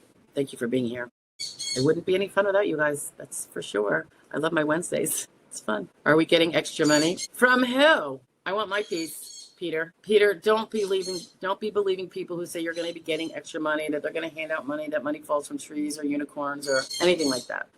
And I do know that there was sometimes something gets popped out in like a little anecdotal thing about, well, if we're saving money from cutting out some of the fraud, which they have, should they give it to the people? And most of the people say don't use it to get rid of our debt so that our kids and our grandkids and future Social Security people and everybody else, so this mess that we built over the last 50 years can be fixed. So I don't know. I don't want to see, if someone is going to placate me with a $500 stimulus check that is going to do zippo nil nothing for my future quality of life, I'd say no thank you. Please use it to pay down the debts of my kids and my grandkids and if I ever have any. Don't have to live with the problem we created. And I do believe my generation largely created it. Yeah, it wouldn't be from Social Security, I don't think, Peter, because that's all actuarially done with the amount of money we pay in. So I don't think so. I know they've made funny comments about it, but I don't know that You know, when people talk about, well, we tossed this idea, but that doesn't mean they're doing it. That just means that it came up in discussion. And I like the fact that they do discuss various things, even the ones that end up being shot down as stupid, because you have to have those discussions. So we'll see, but I would be disappointed if they did that, personally. Dimple's going to therapy in a couple of hours. Feel good. Kimberly Cawley, how do we deal with a physician that you've seen since the onset of pain, many, many years, that happens to also be a participant as a Social Security, get a different doctor, Social Security CE that I now feel has bias and has reluctance towards disability claim? Get a new doctor. You don't have to stay with the same doctor. You're still going to get those records as part of your buildup of your case, right? But, you can get a different doctor. People change doctors all the time. You can do it too. Matthew says, I got my PFD for SSDI in January of 2025. At that time, SSA said 7 to 9 months for an entitled decision. Oh, protective filing? Okay. I think that's maybe what you're saying. I had to finish it on paper app because online app locked me out. Then Madison, Wisconsin SSA office got it on. Okay. I'm not sure if there's a question there, Matthew, but it sounds like they finally got in the full. You're protected back to January, which is great. It's as if you filed in January, even though you didn't get all your stuff until May. That's good. At that time, Madison office said that nobody had been assigned to my case yet, but that I could send in supporting documents via fax. So does that mean the 7 to 9 months estimate for initial? No. An estimate just means that's something they have on paper. Like most of them are taking this. That means some are taking a lot longer. And if you don't have an adjudicator, then no one's working up your case. They haven't ordered the records yet. I would keep a running list of everything you submit. I believe you can submit those medical records. If you have them digitally in your device, you can go to your SSA.gov and upload them there potentially. I'm not sure you can. Yeah, I don't know at what point that comes in. It's warm in here. When you do get an adjudicator, keep a list of everything you said you sent in and keep copies because they might never make it to that file. Just saying. Yeah, protective filing is just to protect your filing date so that your benefits before that date, should you have been found disabled before that date, can be paid as payable.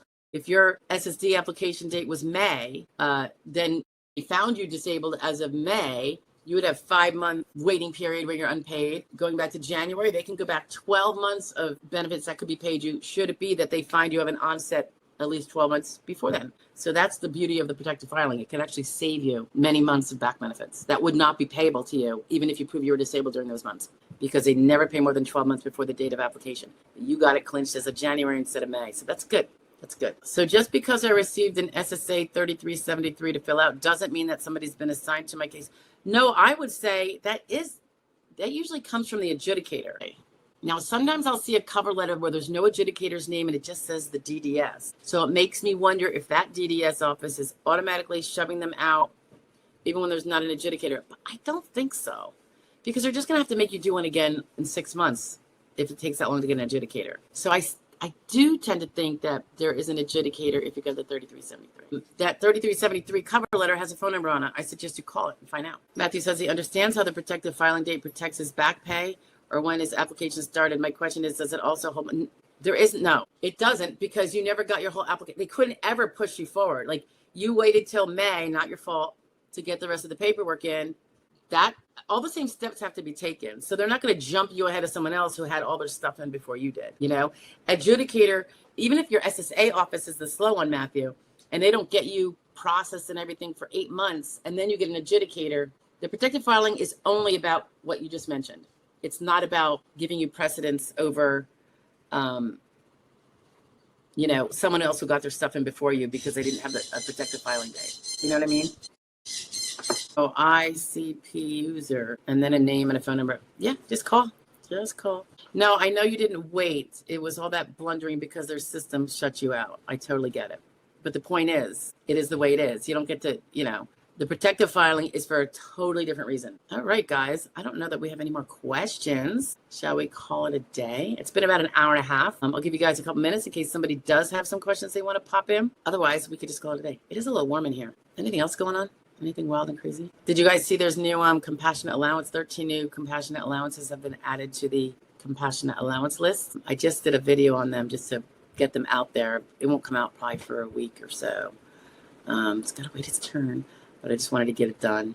Every year or so, new ones come out. And it's something that they take comments from the public about new and horrible conditions that are worthy of a compassionate allowance, the criteria. And that's how they get a lot of these, and they investigate and they say, yeah, that needs to be, because someone who has that diagnosis by definition is disabled. It's not a matter of, well, how bad is your condition? It's not like when we have like back problems, there's, varying degrees. They're all like really usually complicated names and complicated conditions, and usually very, very tragic. So we don't really want to be a compassionate listing, but if we are, at least we can get super, super expedited. You're welcome, Matthew. Kimberly, you're welcome too. Oh, it's crazy rain there, huh? We had a little bit of a storm earlier. Now it's a little overcast, but it's still really hot too. All right. I think we're good, guys, right? Oops, wait, there's St. Louis. St. Louis, right? Grande. I did not see that. That's interesting. I'm not sure what you're seeing. RD says, I have a question about menopause impairments. Is that a listing? Hormone studies show the last 20 years, women are concerned about hormones causing cancer and not taking them. I would say, no, that's not a listing. It could be an impairment, but it may or may not even be disabling. So of all jobs, right? I don't know. A lot of people don't need hormones at all so far anyway. And yes, I'm up there. Matthew, I did have one more question. If you have time, of course, for you. I have 2 surgeons in Wisconsin recommending heart surgery and a specialist in the Mayo Clinic that says I shouldn't have heart surgery yet. I don't know what your question is, but that's a lot of I see where you are. Claire, I see you. I'll get to you in a second. Let me just finish with Matthew. Because of a discrepancy on CT scans, Wisconsin surgeon only using regular CT scan. The Mayo Clinic surgeon says that I need a gated CT scan because my aneurysm is not big enough for surgery. Well, I hope those 2 doctors are corresponding and discussing this, and that the better CT scans are sent to your old doctors, right? Then you can make your decision. That's scary, right? Claire says, self-employed. My prior work is 3 years. And those years, my company was in redevelopment, no income, no money. How do I do job description? If there was no income, then you weren't working for pay. You saying you were working for free, Claire? I'm not sure what you're saying. Self-employed. All right. Self-employed, my prior work is 3 years. Oh, self-employed prior work. Your company, okay. No income, no money. Okay. So this is the thing about self-employed. And I'm self-employed also, Claire. Your activity, if the activity you're doing is, say, more than 45 hours or 45 or more hours a month during this no income, rethinking it all out, redevelopment or whatever. If it's under 45, then it's not SGA activity and your income is clearly not SGA. And honestly, it's easier to win a case if you don't have prior relevant work than if you did. So if you didn't work full time or you didn't put it, unless, redevelopment, where we just thinking about it, like if it's not substantial activity, it may be just thinking about it a lot, taking some notes. I don't even know if I would call that work. And if it is, now you're going to have prior relevant work, and those skills you had would have to be proven. You can't do that kind of thinking or whatever, not, redevelopment type efforts. Now, if redevelop means I was building houses and we were just building them all for 3 years, but there was no money, well, that's substantial activity. Obviously, that would be of value if someone else is paying you to do the same. So that's where the activity, even if you're not getting paid, can be substantial gainful activity, or substantial activity, I should say. And gainful in the sense that in the market, it would be paid for. It is of value. But if you weren't, and when you say redevelopment, you were kind of taking a hiatus and just doing a little bit of thinking here and there and pondering and researching, I would probably try to see if that does not really count as work. You're not going to get credits for it because there's no income taxes paid. So you have nothing to gain for it in terms of extending your DLI out. You got to look at your DLI. When is your date last insured? That's going to tell you when you have to have all your medical evidence created by. So, it's harder. You have to really think about a lot of things when it's self-employed. There's a lot of different I's to dot and T's to cross. All right. Bradley says, what are your thoughts on COLA? What about COLA? I think it's really important. Inflation means our money is always becoming not worth what it was last year. And everybody needs to have COLA on their Social Security and their SSI. There are some other numbers that they don't apply COLA to that they definitely should. For instance, the SSI resource rate of $2,000. It's been around for 40 years or something. $2,000 40 years ago is way, way more now. Yeah, if you have more than $2,000 today, you're not eligible for SSI welfare. So it doesn't make sense not to have COLA applied to everything. What do you think, Bradley? Otherwise, if you're like, let's say you have a $1,500 benefit today, that's now worth $1,400 something next year. So if the amount didn't change with COLA, you'd be down to pauperhood, even if you didn't work like a pauper and you paid in more than a pauper, right? RD says, yep, lack of hormones can cause depression and bladder issues. I'm sure that's true. For some reason, I don't really have that problem, but everyone's so different, right, RJ? Now, depression is an impairment. Doesn't matter whether it's because you go through something terrible or you have poor hormones. Hormones are, I mean, that is a physical possibility, but itself isn't going to be a listing. A listing, remember, is when you are automatically disabled because you just, meet the listing. And that's not that common. Most diagnoses don't meet a listing, even if they could have met a listing if their condition was worse, in the medical records. And bladder issues, some bladder issues are disabling. It doesn't matter whether it's from hormones or anything else. If you have to be on the potty 4 hours in an 8-hour period, there's no job you can do full time, right? S. Lewis says 13 new compassionate listings is what I was referring to. Oh yeah, yep. It came out the 11th or the 12th, maybe the 11th. Yeah, all really, names I've never heard of. Well, the muscular dystrophy, there was 2 muscular dystrophy ones that everyone's heard about muscular dystrophy. So, but it's specific kinds that are compassionate allowance. Okay, Claire says it was like a startup, but we'd been in business since 1993. The business failed. End of 2019, I had breakdown, couldn't work. Oh, okay. If you haven't had income since 19, Claire, you probably are no longer insured for Social Security disability because you've not been paying taxes on earnings. So you'd have to prove that you are disabled under the rules before your DLI. You want to find out your DLI date less insured. And then hopefully you have very robust medical evidence before that date already existing, because the medical treatment you get now after your DLI can't go to prove that you were disabled before your DLI. It can only prove that you're disabled today, but you're not insured today unless you can prove that you were disabled before you ran out of insurance coverage. Okay. And when I say insurance, of course, I mean Social Security disability insured status, not health insurance or any other kind of insurance. Okay, Matthew's saying that the doctors won't talk to each other from different states. Okay, you get the medical records from Mayo and you send them to the other doctor and you discuss it with them. They don't have to talk to each other. They're lazy anyway. They don't want to be spending time on the phone. Some of them anyway. Just say, this is what this doctor says, and then maybe go for a third opinion and show them both. This is what this guy says from Mayo. This is what, I don't know what to tell you because I'm not a medical specialist or expert, but just because they won't talk doesn't mean that their records are not important considerations that they all should be considering.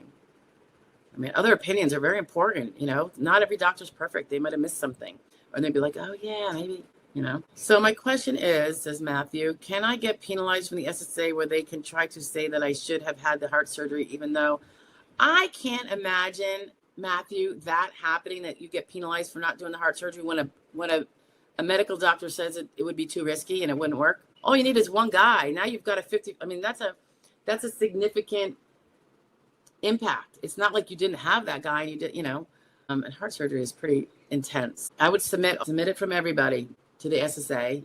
And I wouldn't be worried about that. This doctor says it's a higher risk than the other guy says. They can't should ignore the Mayo Clinic guy who had the better CT scan system.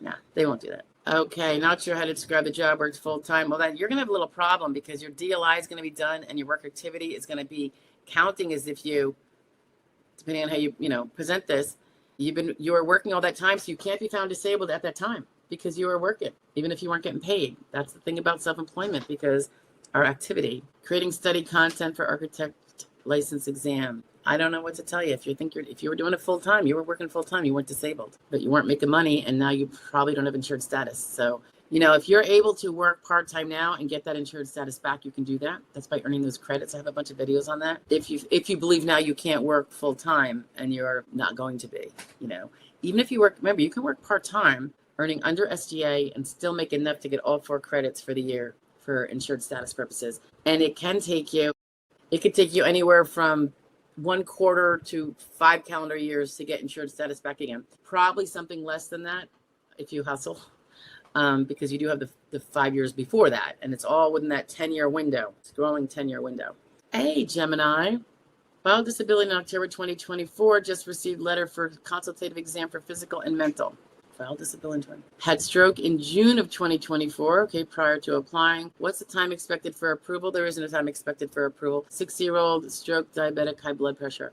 There is really no time. They say, oh, well, we were taking 270 days, et cetera, et cetera. And you said time expected for approval. They don't give it that way. They say time expected or average time for a decision. It doesn't mean approval. So the approval is going to really depend on how you're doing now, what your medical records say. Are they good? Are they reflective? Now you have a good bracket, so that's helpful. But so much is going to depend on the prior work and all that business to make sure you meet those 3 criteria. Or maybe you meet a listing. And then you don't even have to worry about the grids or anything. RG says, once you have your ALJ hearing, how long should you wait to get a decision? It used to be we'd usually go about 2 months. Now it's kind of a little up in the air, I'd say. Sometimes they're fast, sometimes they're slow. It depends on the decision raters. The judge doesn't rate the decision, he just makes it. And then they put it into a pool of decision raters, and they each get it gets assigned to one of them. And then they, depending on what the judge wrote for his notes, like, I want a decision that supports this. And that's what they do.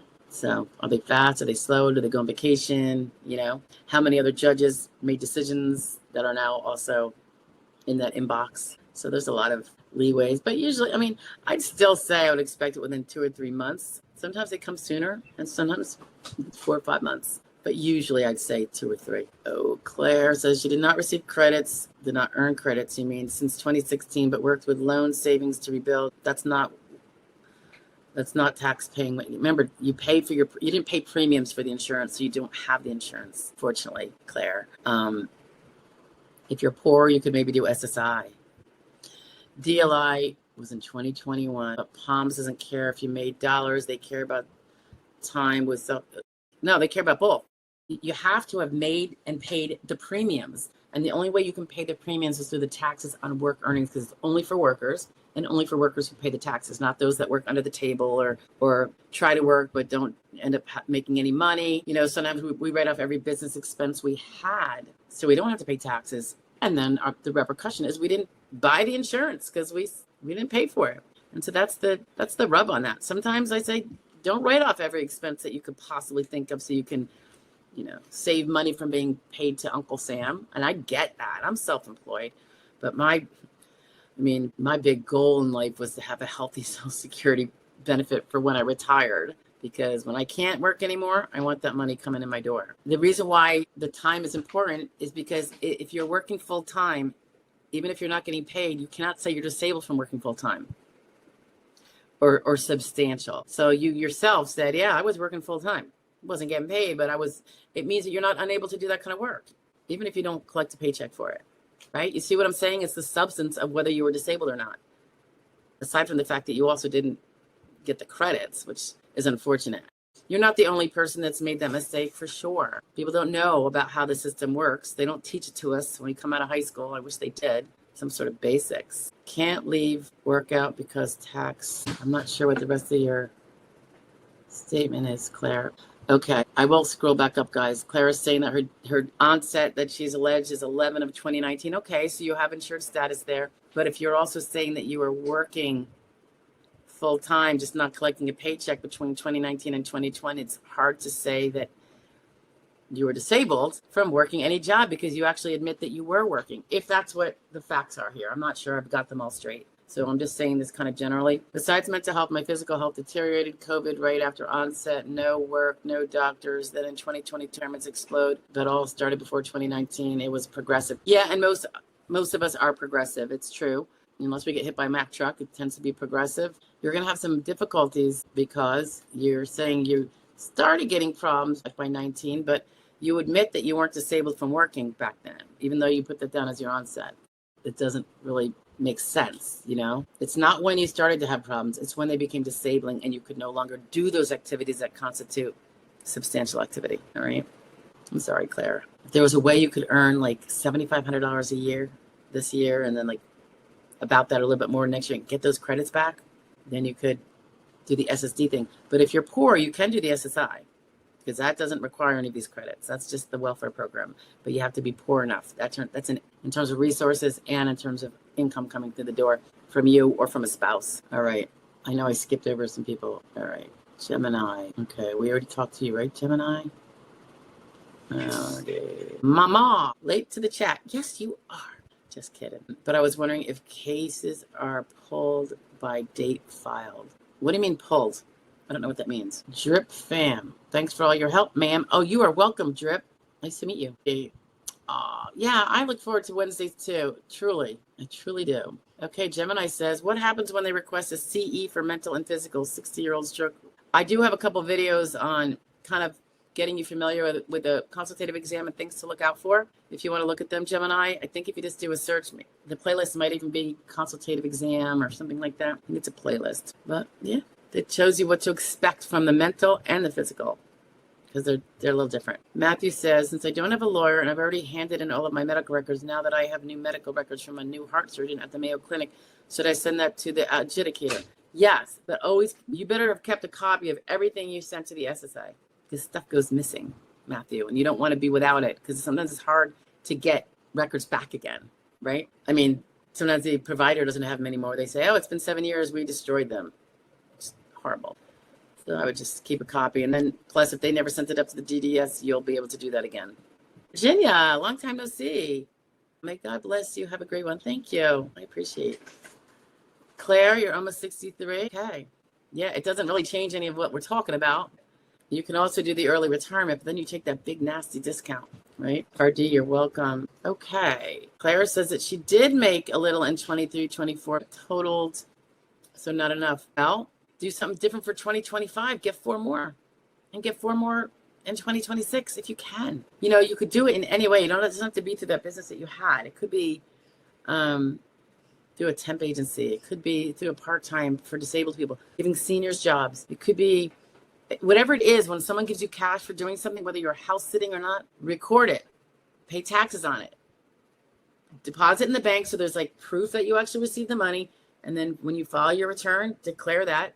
Yeah, you got to pay taxes on it, but it could, be helpful. You've got limited time in a way, kind of, because you're going to be 63, but full retirement age isn't until about 67 now. So it depends, Glamour girl, I feel like it's been a while. Hello, Attorney Joy. How is DLI calculated? Yeah.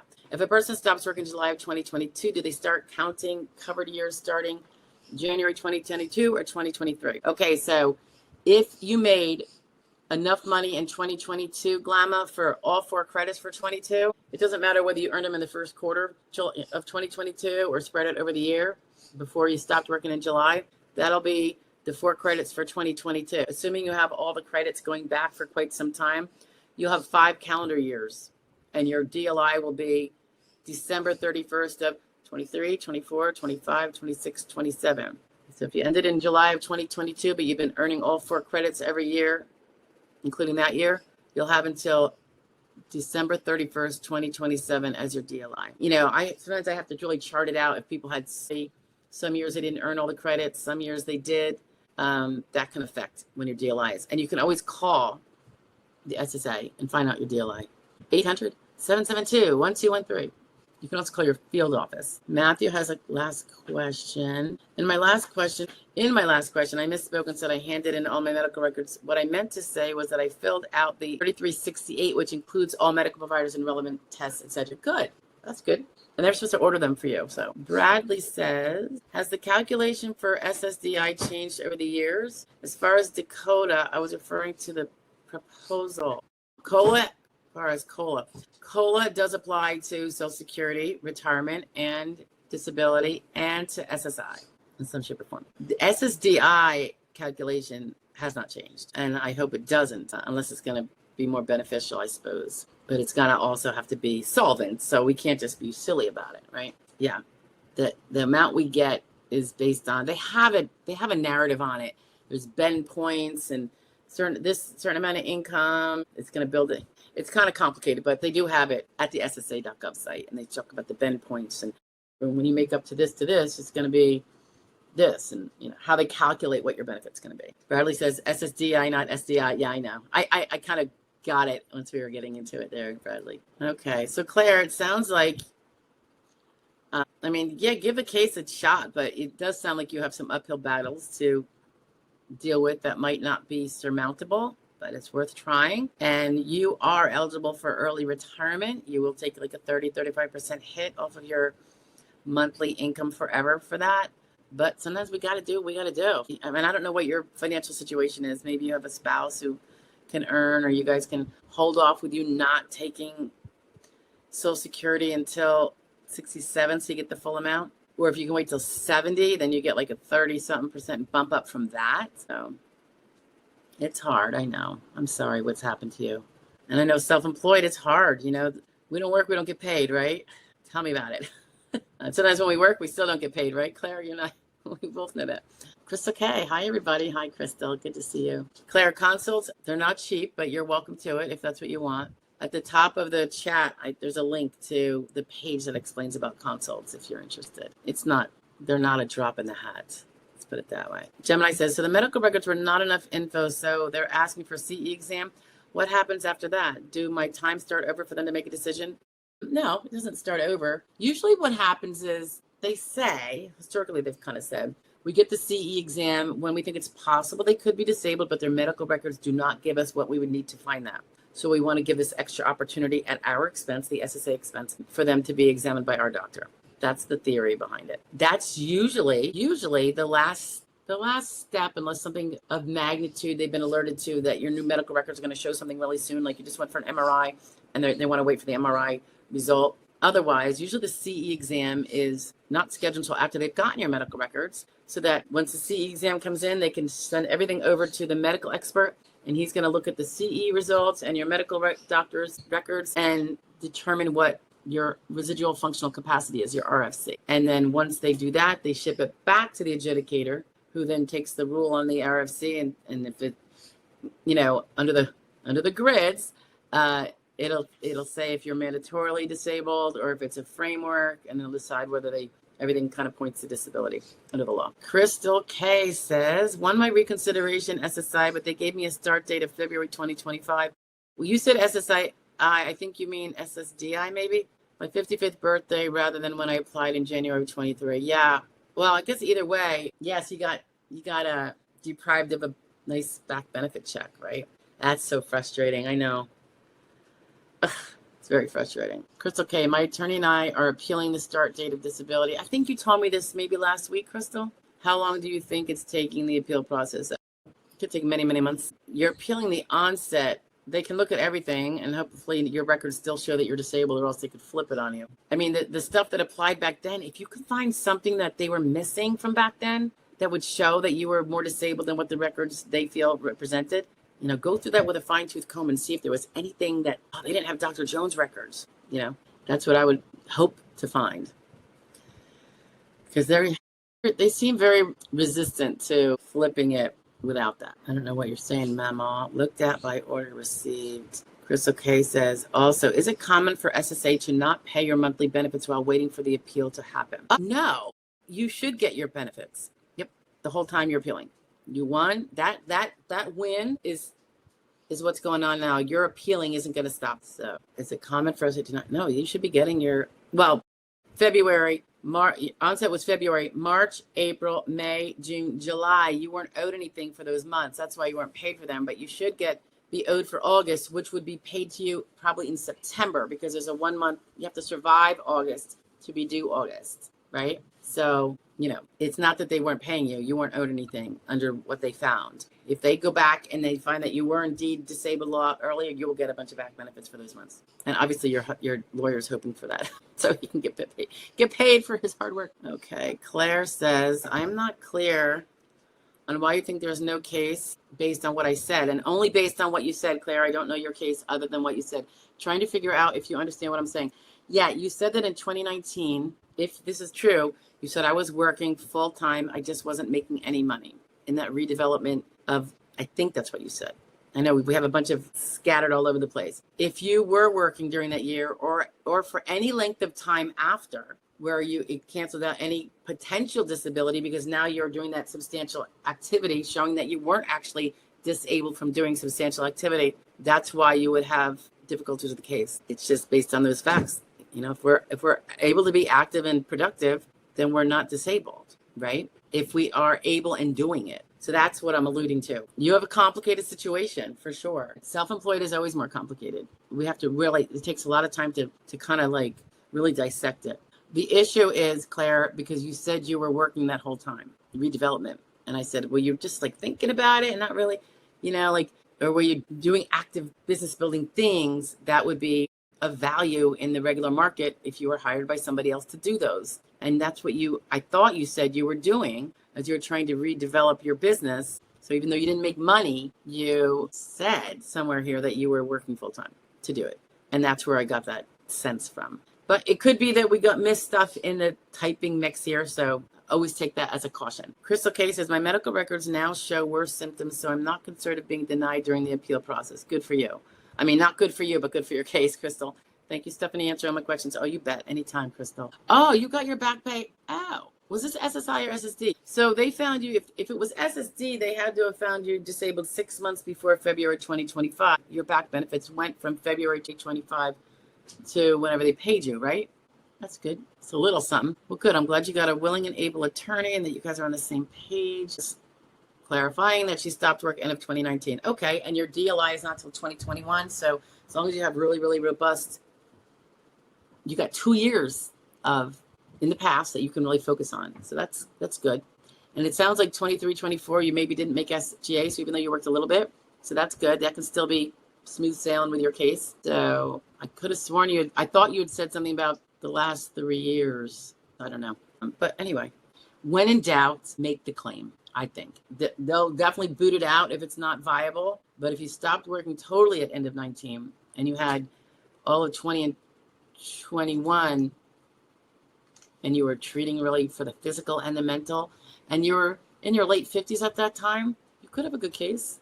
Definitely. It's definitely worth fighting for because you paid in for that, you know. We're doing well. He's doing better. Thank you, Crystal. SSI. Okay. That makes sense because there is no 5-month waiting period for payments for SSI, Crystal. So that's good. Yeah. 55th birthday. Okay. Gotcha. The question is, Clara says, 2017 to 2019 is my past relevant work, but it was in redevelopment, no income. That means you didn't earn any credits, but you admit that if this is what you're saying, I worked hard, I worked full time between 2017 and 2019, but it was a bust. It's hard to claim that you're disabled if you're able to do all that hard work you're talking about. You know, that's what I'm saying. Substantial activity. It's like if someone's doing downhill skiing, they're not making money, but they're doing very robust activity. It's going to be hard for them to prove that they're disabled when they're doing that, even though they didn't make any money. You follow? So the income is not the only defining factor. We could be earning nothing, but if we're out there, you know, working, we're still able to work. It shows what we're able to do. It's demonstrative of not severe impairments that would render us unable to do the things we were just doing. And maybe 2019, you know, and what I would say too, redevelopment, and again, I don't know exactly all that is, but it sounds like very brainiac work, Claire, like super smart. Your mental health problems could be assistive in showing that you can't transfer those brainiac skills because normally brainiac high skilled work is harder to win under. You know, the high income earners that tend to have the higher skilled work, it's harder for them to win disability. But if you have mental health treatment that shows concentration was off, focus, you know, for whatever reason, you know, emotionalism, tearful, depressed, not getting out of bed, can't focus, can't even remember anything, blah, blah, blah. A lot of things that come upon us that will help you under the grids because you have to prove that you can't transfer those skills to a less physical job. Can't do that prior job. That would be proven by mental health records showing that you became mentally unable to do that high skilled concentrating kind of work, amongst other things. Mental, like could be dealing with people, you know what I mean? So that's what you'd probably be focusing on. And then of course, as a late 50s, you just have to prove that you can't do medium or heavy work, can't do your prior job, can only do at best light work, which also includes sedentary. So even if you could do those two, if that's the most you can do, and you can't do your prior job for whatever reason, could be mental, and you can't transfer those skills, could be mental, you can win. And you got to do it on that. The medical evidence has got to be before 2021. Stuff that the medical evidence you're doing now with treatment is important, but not to meet question number one which was she legally disabled before 2021 and 2021? That's the first question. If they find that to be so, then they look at the remaining and has it continued to the present. Okay? Don't give up. We're getting there, Claire. Salentria. Hi there. I feel like I'm really overthinking the function report work history. Is it true that you offer to evaluate review? I would love if you can help for sure. I do. It's not that cheap, but you can go check it out. At the top of if you go to joydisability.com, the link on the upper right is for the paid consultations. Yeah, I help people, you know, understand the question, explain their answer thoroughly, responsively, a way that's going to be clear as to what they are trying to say. If you need help typing it, you can do that also. We have like form fillable, so you can type right in it. Or if you have difficulty with that, I would do it for you. If you have a cover page that has the barcode and the cover letter that has the fax number to send it to, I could fax it in for you. Definitely help facilitate that, as well as of substance helping you get what you're trying to say in those spots and making sure you understand what's important to think about when you're answering that question. Sometimes people don't think about certain things. They're like, oh my God, I didn't even think that would be. And I'm like, yeah, that would be something to include here. Gemini, thank you. Oh, you were so helpful. Much blessings. You too. It can be overwhelming and confusing. I know. Hope after my CE, I received my warm letter. I hope so too. Fingers crossed, Gemini. The onset. Okay, that's good, Clary. Onset is after those 3 years of redevelopment. Okay, so we're getting closer with our facts. So sorry if that got you all worried. It is hard when we're doing scrolling back and forth and questions come up in between. I hope we have it a little more clear now from what you've been telling me, and kind of have the structure all figured out. Sounds like if you were treating during those years before 2021, you've got those 2 years to really get that stuff together and present it. It is harder when it's a remote DLI like that, but it's certainly not impossible. If you have the goods, you just can't add to them now. That's the problem. Can't go back in time, right? Oh gosh, Bradley, I don't know what the maximum SSDI is for 2025. Is it like 4,000 now for the higher ones that paid in more? Probably close to it, right? I could look it up. I think I can look it up fast. Let's see. This one just gives me a ballpark too. Yeah, it's something around 4,000, but that's not the exact amount. Let's see. Because of course it went up 2.5% from the prior year. I'm just seeing if I'm not even on the official site. No, that's not helping. Yeah, it's something like that. I'm sorry, I don't have the SSA page in front of me. It didn't pop up very readily for whatever reason. You think that would be the first one to pop up, but no, ridiculous, huh? But yeah, the highest for someone who's paid in at least what that maximum cap is for much of the years that they've been an adult earning, that would be what they'd be getting. Yeah, don't worry, Claire. Don't panic. Mamaw says, if I applied in July, am I in line to have my case looked at, assigned to someone that looks at it and makes an initial determination? Yes, you're in line. Everybody gets in line. And it's different. Every office is different. If you have, too many cases at your office that there's like a big amount waiting for an adjudicator, and the adjudicators are all booked, and then when they get a few that they scroll out and make decisions on, and a few more come in, because I'm sure they all have some sort of level of limit beyond which they don't assign them more cases. I would like to think, yes, the people that have been in line since June would come before the people in July. Once they got to that, they have to get to the DDS first. Now there are some that get expedited or take priority. That could be a disabled veteran, 100% P&T.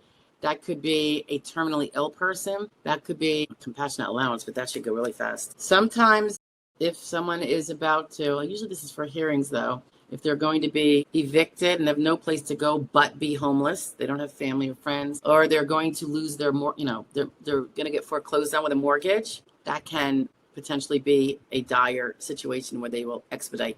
But that doesn't really necessarily always work. I've seen those take a long time. I've seen veterans wait, 100% P&T, even though they're supposed to be kind of prioritized. Claire asks, if I didn't see doctors because of COVID hindrances, do they disregard that?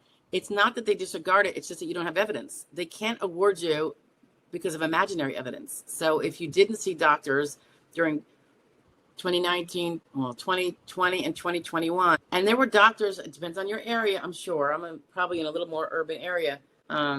Maybe, I don't know.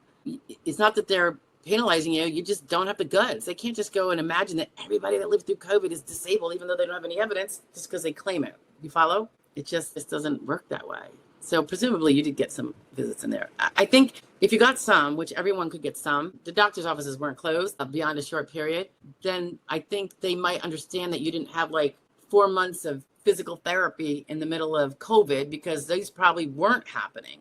Any kind of therapy was probably limited to people who were really going to die without it, maybe like cardiac therapy or something, right? Not those of us with bad backs or whatever. So it's not a disregard of COVID hindrance, but it doesn't replace the fact that if you have no evidence, you have no evidence. How can they, literally, all of us could then apply and say, I was disabled then, give me money. I just couldn't go because of COVID. Do you see what I'm saying? Like, It's that whole life is not fair thing. Matthew, you're talking about the barcode on your function report? On the first page of the function report where you write down your name and your address and do you live with family and the first page of the questions, they now put the barcode right on that page in the upper, I think it's the left. It's a barcode. One of those funny little doodads. That is the one that you're going to have on the top page if you're going to fax it someplace. And then your cover letter where they said, please fill out this function report is where they have the phone number at the bottom, usually with an extension and a fax number for the adjudicator office. Sometimes the adjudicator's name. It's kind of like a QR code. I get a little confused on these, Matthew. I'm not entirely techie, but if we're talking about the function report, it's in the top of the first page of the function report, the barcode. The phone number for the adjudicator is going to be on the cover letter. They say, please fill out this form. It's a letter that you got. Claire asks, Crystal asks, sorry, are appeals held online or in person? I'm in Oregon. They are online, generally speaking. I know with Recon, you can ask for that formal thing with the hearing officer, but we don't do that. If it's a hearing, because you're going to an ALJ hearing, then that would be online or in person, whichever one you pick. Personally, I think you should do online. Claire says, but 2022, so many dogs is just after the DLI links impairments. Well, if you have a ton in 2022, Claire, and you have a little thinner in 2021, 2020, I do think one can make the art, as long as you have something. If you went for 2 years and didn't see anybody, then you have no evidence that anything started to get significant before 2022. But if you have some, it might be the argument that this office was closed. Maybe you can even get the proof of that they closed. If they didn't close and you just didn't go, well, then that's not going to work for you. By the way, your DLI links, your DLI does not have to, your impairments do not have to be linked to 2019 per se. They have to be linked to some time before your DLI, which was 2021, right? So hopefully you got some 2021 and 20, even if you didn't get like the first 6 months of 2020 because of COVID and then everything started opening up again, hopefully you got a decent amount in 2021. A little bit. So maybe some diagnostics, MRI. Yeah, it's hard when we have mental health problems and we don't get out of bed and we don't get it treated because there's no evidence of that even happening. What's that thing? There's a bear, if nobody's there to see it and you have no evidence, talk is cheap. Just got to remember that they cannot just assume everyone who says, believe me, the whole world, 90%, maybe 80% of people who would like to just collect money and not work would be saying it. And that's why they have to have something. But if you had some, Claire, if you're stuck in bed, did you call the hospital? Did you go to the ER for being so depressed that you can't even function? That's a hospitalization worthy thing if it occurred, Yeah. And the history is helpful for perspective. So use it, but they can't find that you're disabled today based on the fact that you were not disabled by, but had some mental health impairments before. You just got to go get every crumb you can and then cross your fingers, submit them all, the old, the new, whatever was in 2020 and 2021 and 2019. 2019, there was no COVID. It's called COVID-19, but nobody was sliding south on it. When you were starting to get bad in 2019, did you treat then, right? Gina says, we're at 2 hours and 20 minutes. Am I able to file based on mental as well as physical limitations?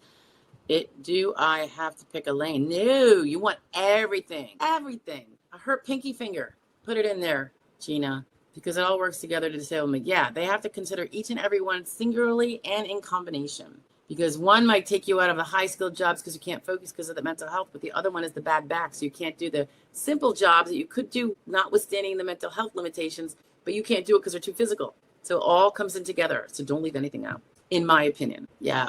Referrals, they're referrals. Matthew, it looks like on page 3 of 10 of the SSA 3370 that there is a long rectangular barcode, not just with lines, but also with the little black and white dots. I Google it and it says this is a barcode. Hey, I think that's what we call a barcode. It's in the upper left, right? Of page 1 of your function report, of the actual function report. Bradley says, how long does it take to hear back from Social Security on a CDR? The world's your oyster on that one, Bradley. Sometimes it's like they close it up and they don't even tell the person it's over and they're fine. I see people all the time say, well, they made me fill this out and I never heard back. And now it's 2 years later. And I don't know if mail got lost or if they just, I don't know. I really don't know. Gemini. So you can call and they will send you a page with the barcode. Well, I think Gemini, he has the function report, has the barcode with it. I think that's what he was talking about. Mama is in South Carolina, was given a California address to send documentation to. Was it to send the records to? Is it a fax? Are you faxing them or are you going to mail them? Ooh. Keep a copy, whatever you do. Yeah. So Claire's just talking about she had a long history, even back when she was still able to work. She had some mental health struggles. That, of course, is showing that you are not disabled by your mental health. Then the question is there some point where the medical evidence shows that you were? And that's what your goal is. So if you're saying you saw nobody in 20 and nobody in 21, and then your DLI is 21, I think it's going to be a struggle. But maybe your physical could do it. Here's the thing too, Claire. If you had physical, did you go to the doctor for physical stuff? Did you have any physical therapy? If you, at your age, you don't have to prove that you're hospital-worthy mental health.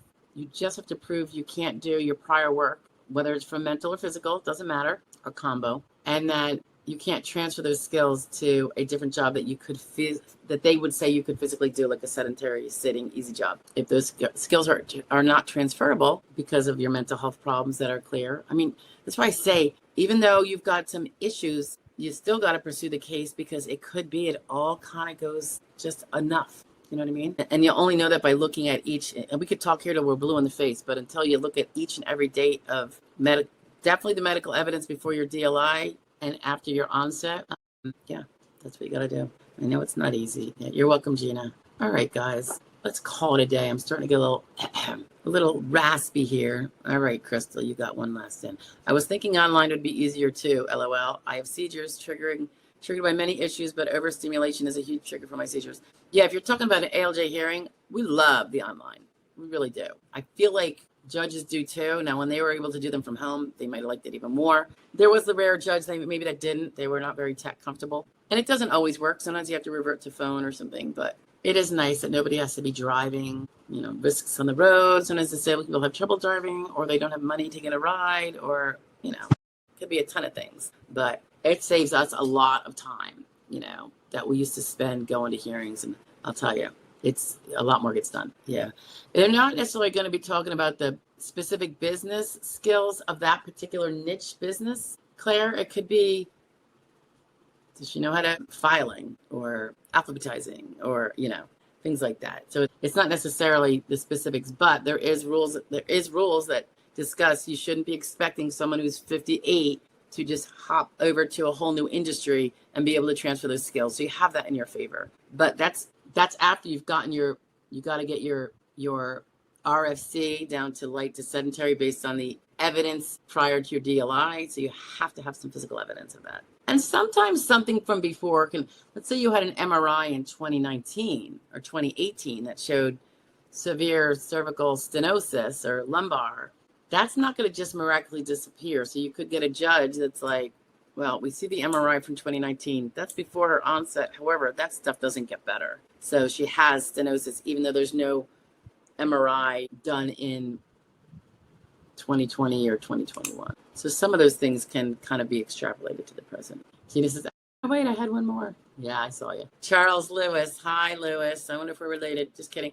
Hello from El Paso. Thanks for all the great info. You are so welcome. My CDR diary date was April 2020 this year. Haven't heard anything yet. Are they often late? Yes, very often. Yepper. So I would expect it. Just keep on top of your follow-ups with all your same people that you saw before, or same type of doctors you saw before. Gina says she asked. I don't know. Crystal K. Yeah, I hear you, Claire. You just got to push forward and do that claim and try to get everything. Talking about 1991 isn't really going to help. I get it, though. I've been self-employed since late 90s. And yeah, me going to someone else's workplace, never going to happen. Not going to happen. Crystal says, kudos to you, Stephanie, for being so quick and responding to all these different scenarios. Oh, I'm trying, right? Gina says, if I'm diagnosed with something notoriously difficult to treat, something poorly understood by clinicians like a connective tissue disorder, how do I prove that? It's hard. So you want to try to get the best specialist you can and the most sympathetic primary care. You want to go to a connective tissue specialist if you can. Would it be rheumatology sometimes? There's a lot of those cases. So you're not alone, but you definitely want to have your complaints constantly going into your medical file. They're constantly telling your doctor about what's going on. So it's not like every 6 months there's a complaint, when you happen to see him. The limitations are from what you tell your doctor, what your doctor observes. If you say, I walk with an intelligent gait, and he sees that and he puts it in his record, it's kind of medical evidence now. His observations, he should be recording what you're complaining about. Now, that's technically not medical findings, but it lends itself to be helpful in a different fashion because you were historically, there's evidence that you've been complaining about this for so long. So it makes it more credible as opposed to just suddenly now complaining. So you want to just, if you haven't been a complainer before, now's the time, and pursue everything with specialists. And just, let's say you have a connective tissue disorder and it causes pain. You might also have musculoskeletal impairments. So I would suggest getting them worked up if you do have, say, back pain, separate and aside from with like MRIs, because even though it's, well, you have the connective tissue disorder, maybe that's seropositive, it's hard to quantify it. But if you also have, now you have an MRI that shows that you have stenosis and a impinged nerve. Do you know what I'm saying? You're kind of getting double on there. And sometimes when the more illiterate medical professionals that are not good in a particular area, and same true with maybe adjudicators, you know, that can help put a more objective spin on it. Yeah, but I also have this. And then, you know, other things are going to matter, like your vocational profile. It's really big, important. Okay.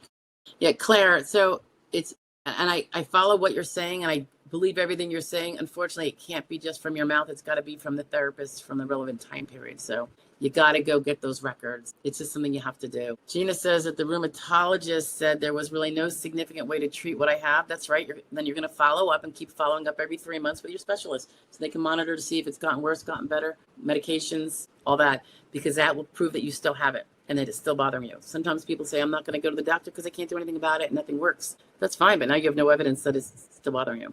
So, and it's medical evidence, not just what we say. Medical evidence is first and foremost. We can't win without the medical evidence. They can't make a finding of fact without the medical evidence. Certainly not a diagnosis or a severity. And they didn't have anything else they could do for me, so I guess I should report everything to my friend. Well, did the specialist say you have this horrible connective disorder, but we're not going to even follow you? Usually when we have a significant disorder, even if there's no cure, we get followed. They take blood work every 3 months or 6 months or something like that. What about something like that? Do it for the simple case of now your complaints are going to be with your specialist. They're going to show up in the records a year later. That, you know, in August of 2025, Gina was complaining about how she can barely get out of bed in the morning and it takes her 2 hours and she's so stiff and she's unstable on her feet and she's at a risk fall.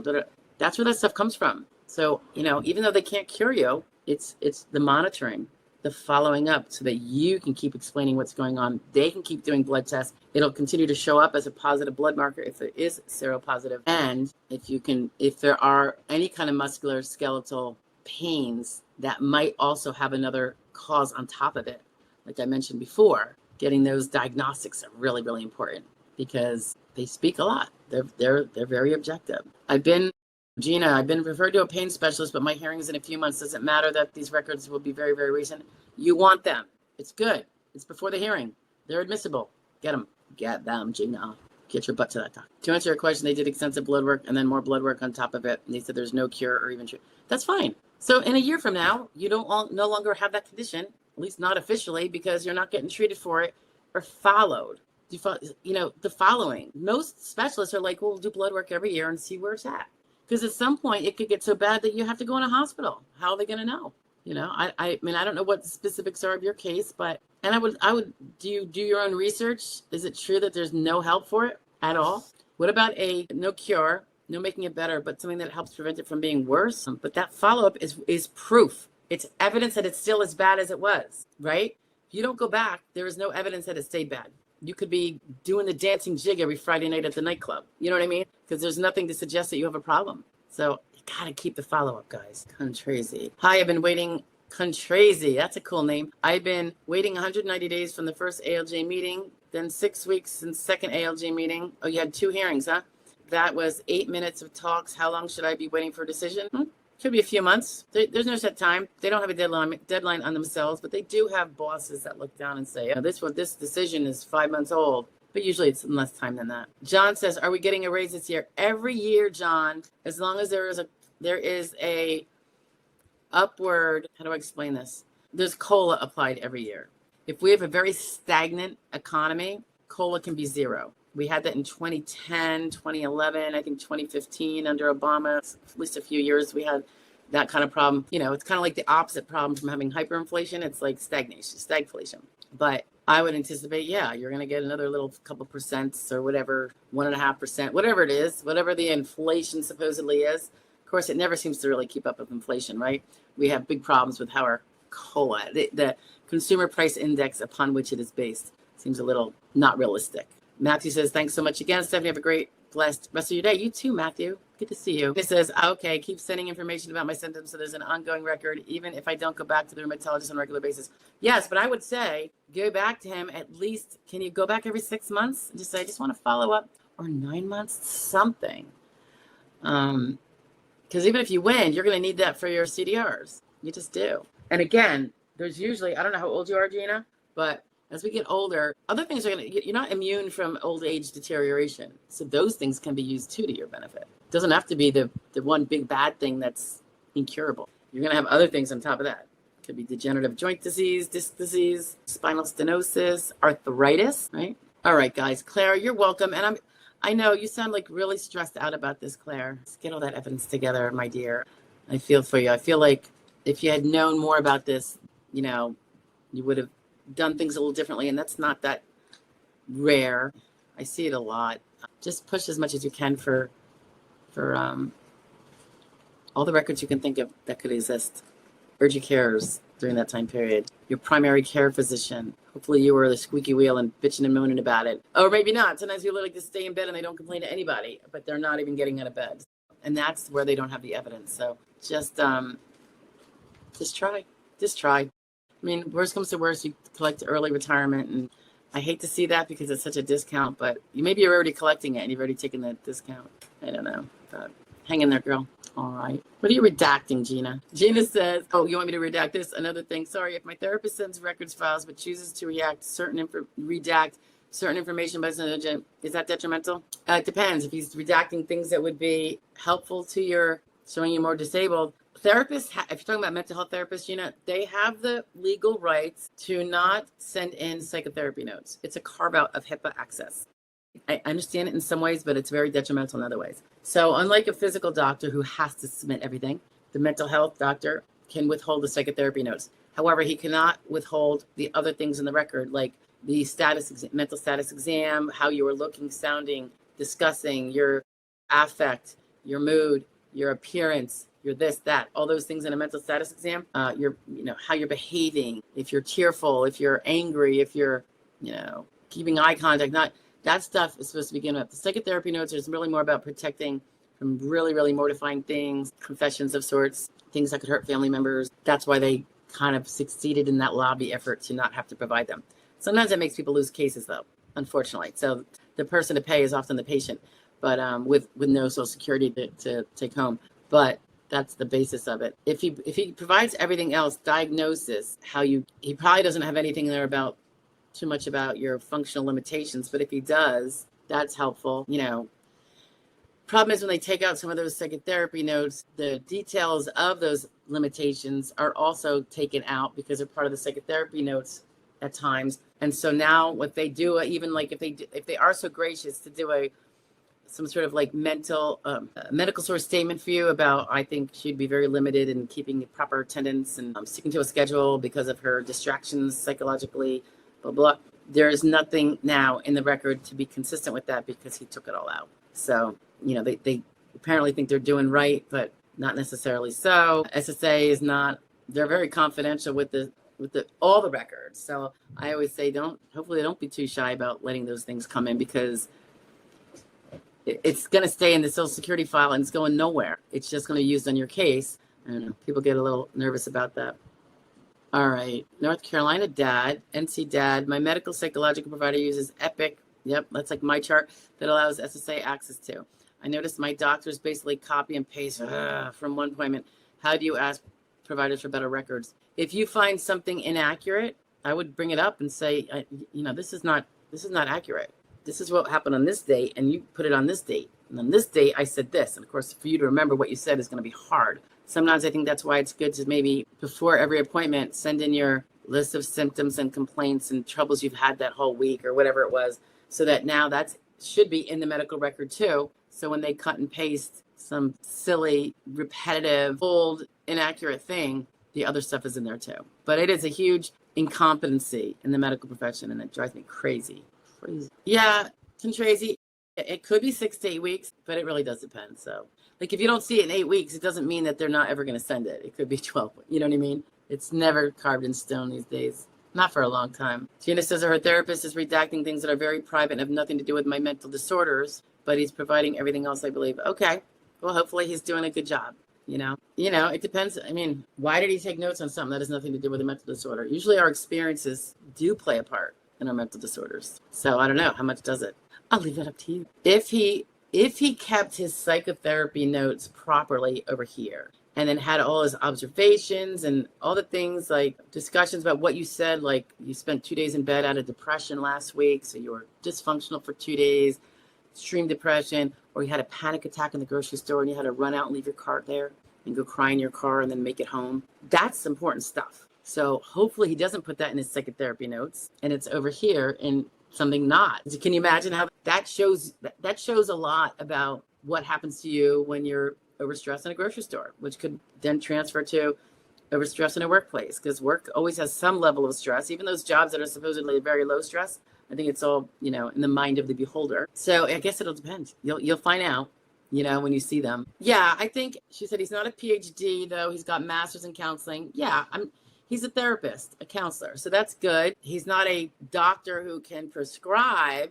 I don't know if you're on prescription medications. Maybe you're having your PCP prescribe them. Sometimes it's better to have a psychiatrist do it, or sometimes it's like a advanced nurse practitioner who specializes in psychiatry underneath the auspices of a psychiatrist, because psychiatrists are kind of hard to come by, and so are psychologists, actually. Big shortage, even around by me. It's crazy. Tons of therapists, though. But yeah, they're like the talk therapy ones, and then you can have your medications management with somebody who can prescribe, and that combination. And hopefully, the psychiatrist knows what's going on with the mental health therapist, so that what he prescribes you is for your situation, not just the 15 minutes he gets to eyeball you every 3 months, if you're going to one. I do prefer psychiatrist or advanced nurse practitioner who specializes in psychiatry over a PCP, only because the primary care provider is usually a general and is not a mental health professional at all. So they can prescribe it, but it's just not as direct, I guess. Gina says she does have a psychiatrist who prescribes medication. I've been on this medication for years. Okay. And you know what can be helpful too? If a medication is not doing what you want it to do and they change it up, that can be indicative. That can help show that it's not working, that your problems are continuing. Versus mental health can actually do the job and most people go back to work on it. So, you know what I mean? If it's not working and there is the occasional change up because it's not working, that can help show that it's not entirely stable. Because if everything's within normal limits and doing good and the therapy's doing its job great and the medication is doing great, guess what? You're no longer disabled by your mental health problems. It's properly treated and you're able to function. So remember, it's a double-edged sword. Yep.